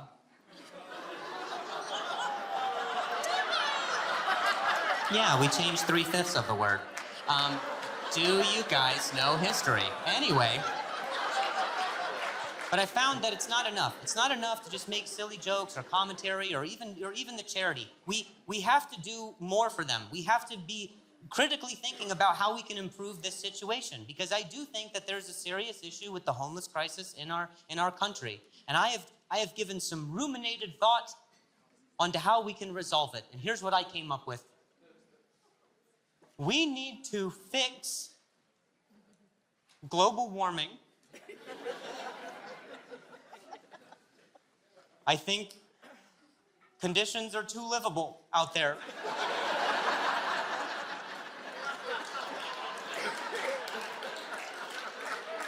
You know, I think we just need a cold front that like sobers them up. They're like, all right, I'll get a job. You know, like a gust of wind that blows an application, like, oh, okay. That's why Canada thinks they're better than us. They're like, we don't have any homeless. Yeah, that's because it's fucking negative there all the time. It's impossible to exist. You're not better than us. You just live in a shittier part of Earth. That's it.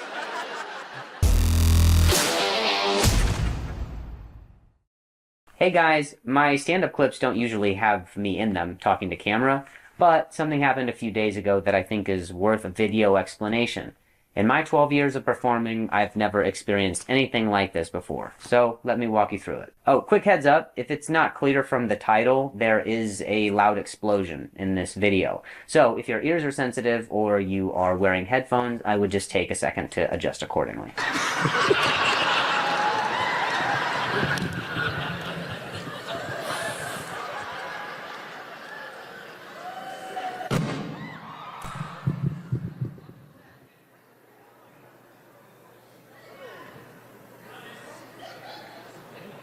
At this point, what you in the audience just heard was a faulty monitor exploding.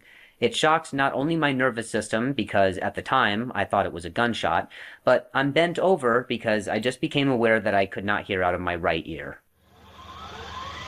I wanted to go back so you guys could see some of the reactions from the audience members in the front row.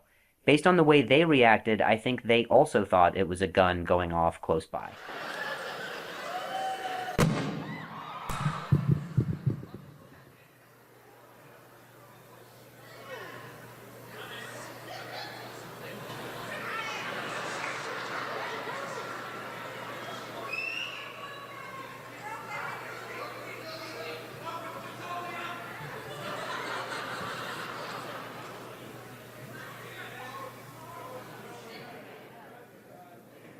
Now I have officially walked off stage to talk to the crew about how to proceed. The show was almost over as I was on my last joke, but now I'm having a tough time hearing myself and speaking without stuttering out.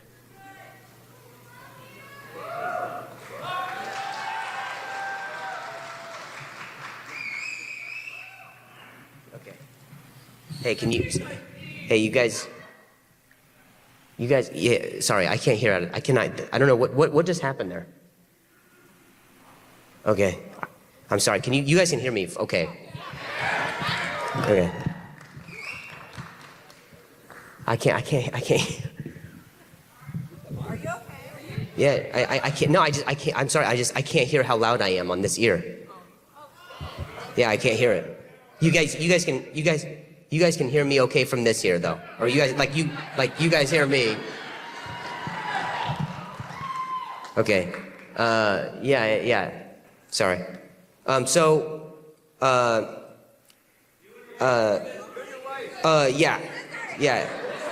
So. At this point, I'm trying to get back on track and close out the show.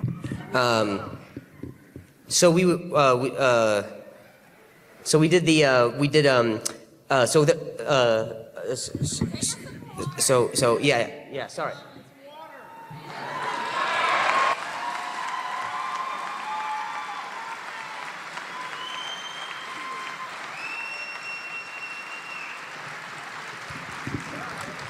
Yeah. Yeah, man. Yeah, thanks.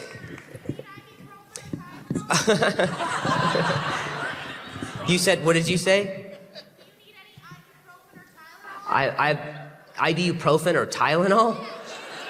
No, thank you though.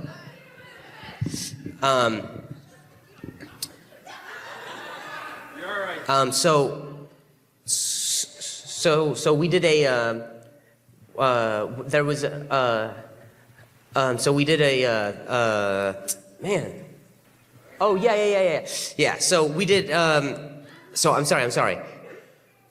There was a thing where my, fucking A, man. My voice is like, ha ha ha, yeah, just fucking sing. Okay, my wife said there was a thing where we came together and I'd like to cut away for a moment to let you guys know that a common behavior among stutterers is we tap our leg or snap our fingers whenever we're having a verbal block. If you rewatch this moment, you can see it several times, but here's what happens next.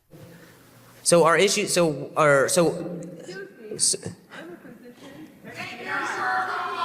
Luckily, after a physician steps in, a guy yells out and tells me to take my shirt off. It's two very different ways of helping. You said you're a doctor?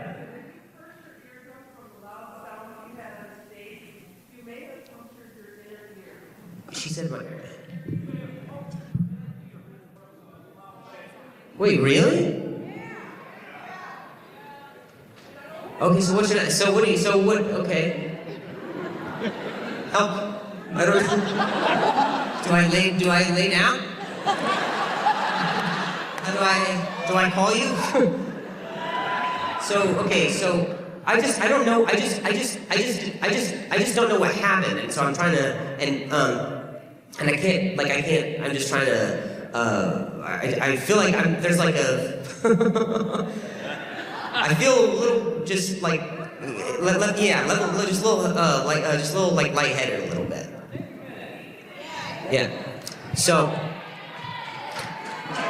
just hang on, guys. I just want to hear. I just want to hear what it is that she has to say. Well, I appreciate that, but we were so close. I would hate to train for a marathon and then I die by the waters, you know? Also, I almost bent over. It was a weird night.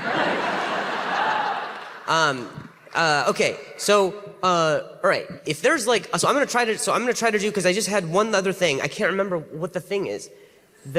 Oh, yeah. Okay, yeah. So, I just had one other thing.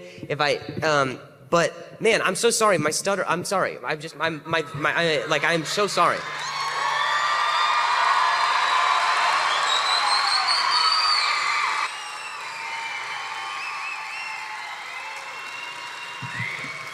Okay. So, okay, thank you. Thanks, guys. Thank you. I see you standing. I cannot quite hear it, but I see it. That was very, very visual and helpful. Oh, shit.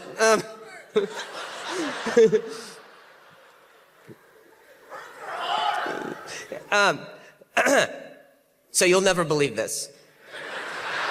But right after my wife and I scissored, Unfortunately, I can't show you this last joke because it's getting released in a special soon, but I stumbled my way through this last part, and the audience showed me lots of love and support to the end. That's the end of that joke. I'm sorry. That was fucking... All right, well, hey, thanks, but sorry.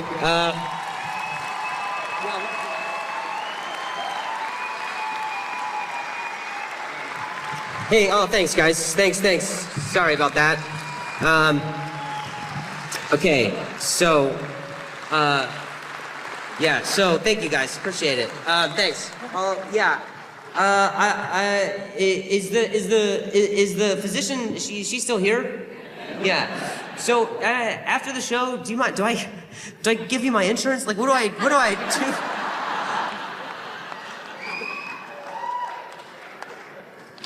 do? Am I able to see you in some way? Just or do I? Okay, yeah, that'd be cool. We'll have you. I would just love to just, I don't know. You know, you don't have to give me a physical or anything, but if you could just like tap my forehead and be like, "You're blessed," and then I don't know how modern medicine goes. I wanted to say thank you to everyone who reached out to me this week regarding my eardrum. There are many people who messaged me who were at the show, people who weren't at the show, trying to figure out what was going on. So I just figured I would address everybody all at once. After the show, the paramedics, they came, they checked me out, and because I didn't have any severe vertigo or discharge from my ear, they said to monitor the symptoms, and if it gets better, that means it's just bruised, not ruptured. So, thank you guys so much for sticking with me through this video. I wanted to say thank you to the paramedics, the physician in the audience itself, and the theater for being so professional and patient with me through this whole process. Once a month, I go to speech therapy just to brush up. Yeah, are you a speech therapist? Well, fucking hell. Please don't charge me for this. Now I gotta be on my best behavior. Use your diaphragm. No, seriously, thank you for what you do, but just like, can you leave it at the office, please? I'm trying to just get some glottal attacks, just for me. This is code, you wouldn't get it. How long have you been a speech therapist? 17 years? Holy shit. Or is that what it feels like? Because we sometimes take longer. That's like 9 months in regular therapy, just so you know. She's fresh out of school. 17 years. Well, hot dog. That's just up and to the left.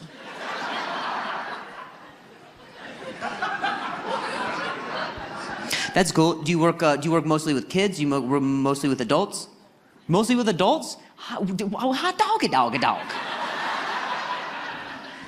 That's so cool. I believe it or not, I am an adult. That's why I felt excited there, but I did express it in a very childlike manner, so I get the confusion.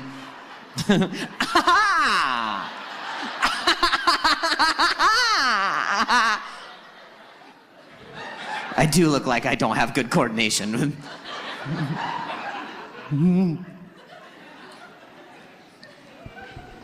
That's cool. Thank you so much for what you do. What brought you into that passion? Was it passion that brought you into that vocation? Did someone in your family stutter? Sir, I cannot hear her over your goofy fucking laugh. Can you fix that, please? How do you fix that fucking thing that he's got going on? Seriously, let's get some note cards out and breathing exercises. He's got some phlegm stuff back there. Let's get your insurance, sir. We'll get this set up right away. Don't you worry about it. They bill by the minute, which is pretty fucked up when you think about it. Sorry. Say that again. What made you want to get into the vocation? Was it passion? Did you have a family member who stuttered? Oh, you did? Oh my God. The movie arc on this chick, dude. You stuttered as a kid. Nice. And so wait, so do sometimes do you coach yourself? You know what I mean? Do you ever get triggered? You're like, oh, wait, what's your name? What's your name? Yeah. Corinda? Well, why that name? I'm just gonna call you Ka or Duh. I'll do the middle or the end, but I'm not doing the full thing. That's not even fair. I'm not even to that level. The students walk in, he writes her name on the board. Today, we're working on this. How do you spell that? Sorry, how would you spell it? Car, nice. In duh. What was your last name? Garage? Sounds like your dad. Sounds like your dad got tired of telling your mom where he was at. Flip the TV on. I'm home, car in the garage. Don't talk to me. Judge Judy's on. That's very cool. That is very, very cool. I mean, and stuttering is not as common in girls in their youth, and so it's just more rare. You're like a panda, but you're not going extinct. I don't know. I didn't have a good example, but just you're very special. Carinda. Is this your husband, boyfriend, girlfriend? Sorry? Yes? What is your name? I'm Jason. Jason? Hell yeah, man. Great speaking voice, dude. You would, if you introduce yourself to her like that, you'd just get to graduate. That was perfect. That was flawless technique, man. Somehow I felt your firm handshake from over here. What do you do, my guy? I'm a chef. You're a chef? Nice, man. Power couple. Nice.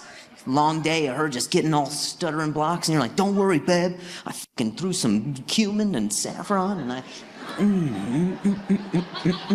doing one of these. Ooh, click, click, clack. Ooh, got a tap. Bum, ba-dum, bum. You know, and then he makes something in the kitchen. After all that, I'm hungry. Let's go to the kitchen. And then it said, or guns. If you have a gun, you can fire.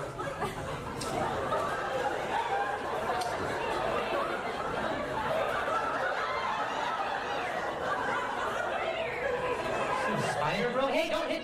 Hey, what? Thank you. Good night. I.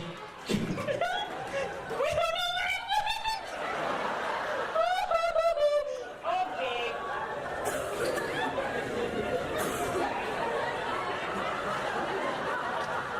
How shitty is Iowa that even your spiders are hanging themselves? How do you feel?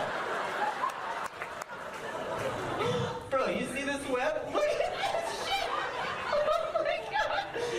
I wonder if it'll hold me.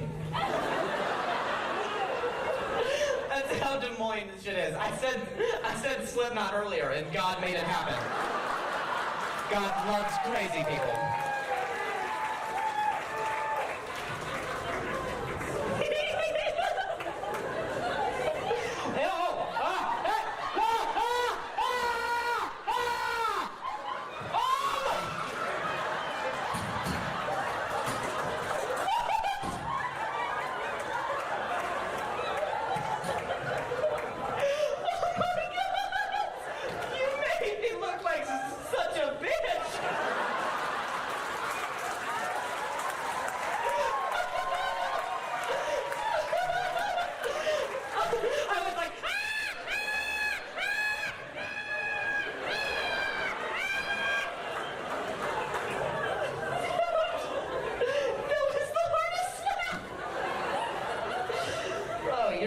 Your slaps are not proportionate to the spider.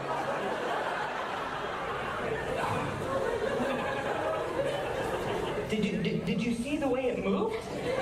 That shit, it was glitching. Which makes me feel better about my voice, to be honest. I don't stutter. Your Wi-Fi is just shit here.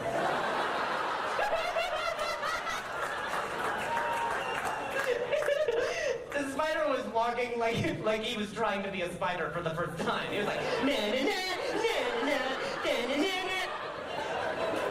And then you brought the fist of wrath, which is usually a sex thing, but I've never seen a spider jaw real smooth. Let's go to work.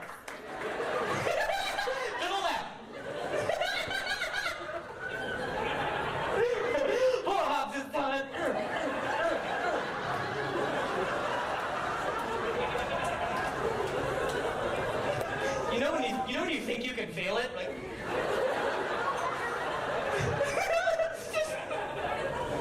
This is me struggling with depression.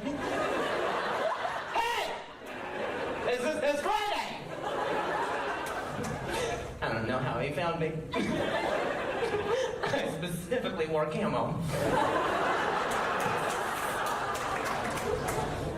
Alright, let's try to move on from this drama, okay?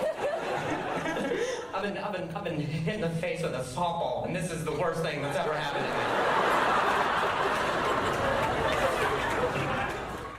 Oh. Oh man, that's good fun. Hey guys, thanks for clicking on the clip. So hey, some people tell me all the time, man, Drew, your stutter's getting so much better. But you know what? Time, I'm still discovering words that beat my baby ass. So go on. No, I would never give you this.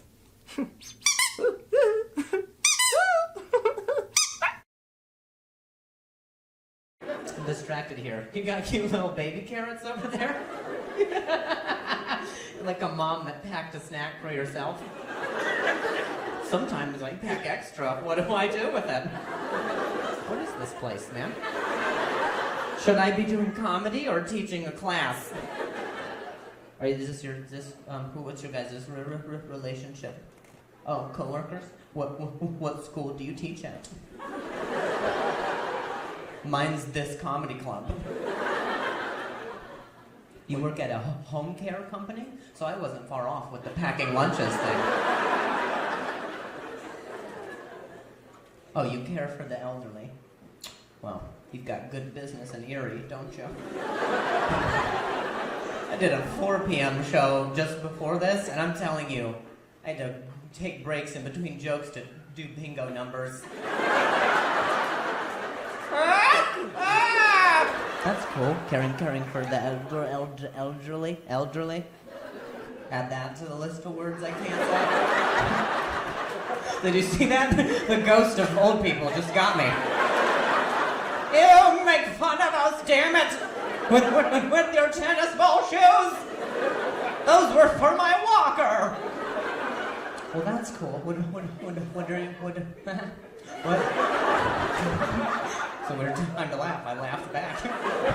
Sorry that I'm such a dad with, well, that's cool. Sign me up. What does that mean? Do you guys, like, organize the pills and shit? That wasn't organized. You just roll the pills. Come on, 7. Oh, Monday through Sunday. Monday through Sunday. That's 2 days. All right. Does the earring make you dumber? I don't know. Cool! What are your names? Brandy? Nikki. Ooh. You guys are all sassy with your E-ending words. Nikki and Brandy. We'll care for the elderly. How do you say that word? Elderly. Seniors. There you go. I changed your company just now.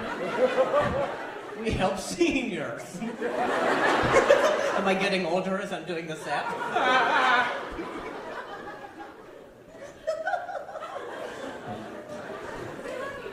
I love you, lady.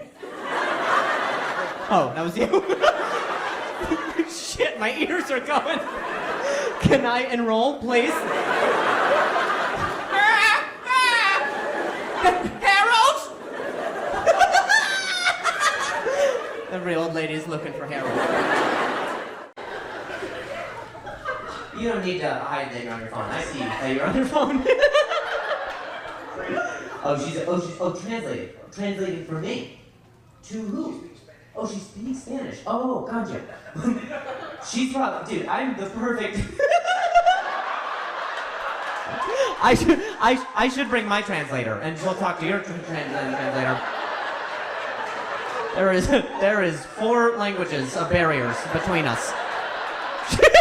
She's looking on her phone like, I don't know what language this is. This is. She's like, this doesn't sound like English, so I don't know. My phone is hot right now. It's hot. It can't find results. I like that I'm doing jokes at you that you're translating to yourself. She is gonna condemn me in Spanish in like 5 minutes. In 5 minutes. The chupacabra's coming to get me.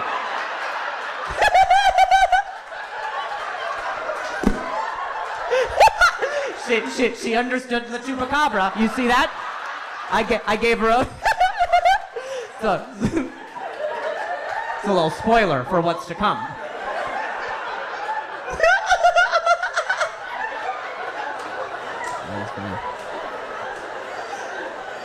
That's really cool. This is your wife, sir? Esposa? Oh, that's right, bitch. I am the translator. You don't know.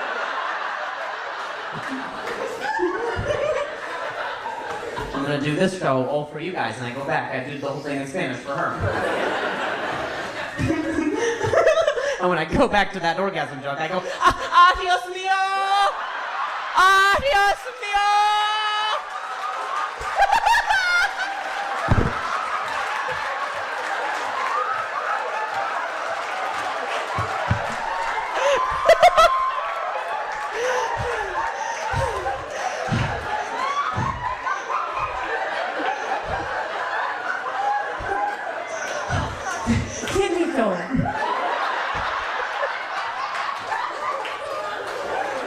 I am at the perfect speed for someone to translate. She's actually like, you can speed up a bit. I'm a bit, I'm ahead of you. She's like, you're the books of Game of Thrones, and I'm on the last season. So, that joke warranted one lady going, oh. That was a thinker. That was.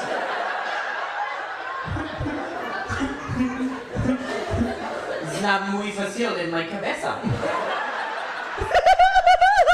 I know so much Spanish. I never knew that. Spanish is more of a state of mind. You know, you approach with confidence and 8 trips to Taco Bell and I got my master's, baby.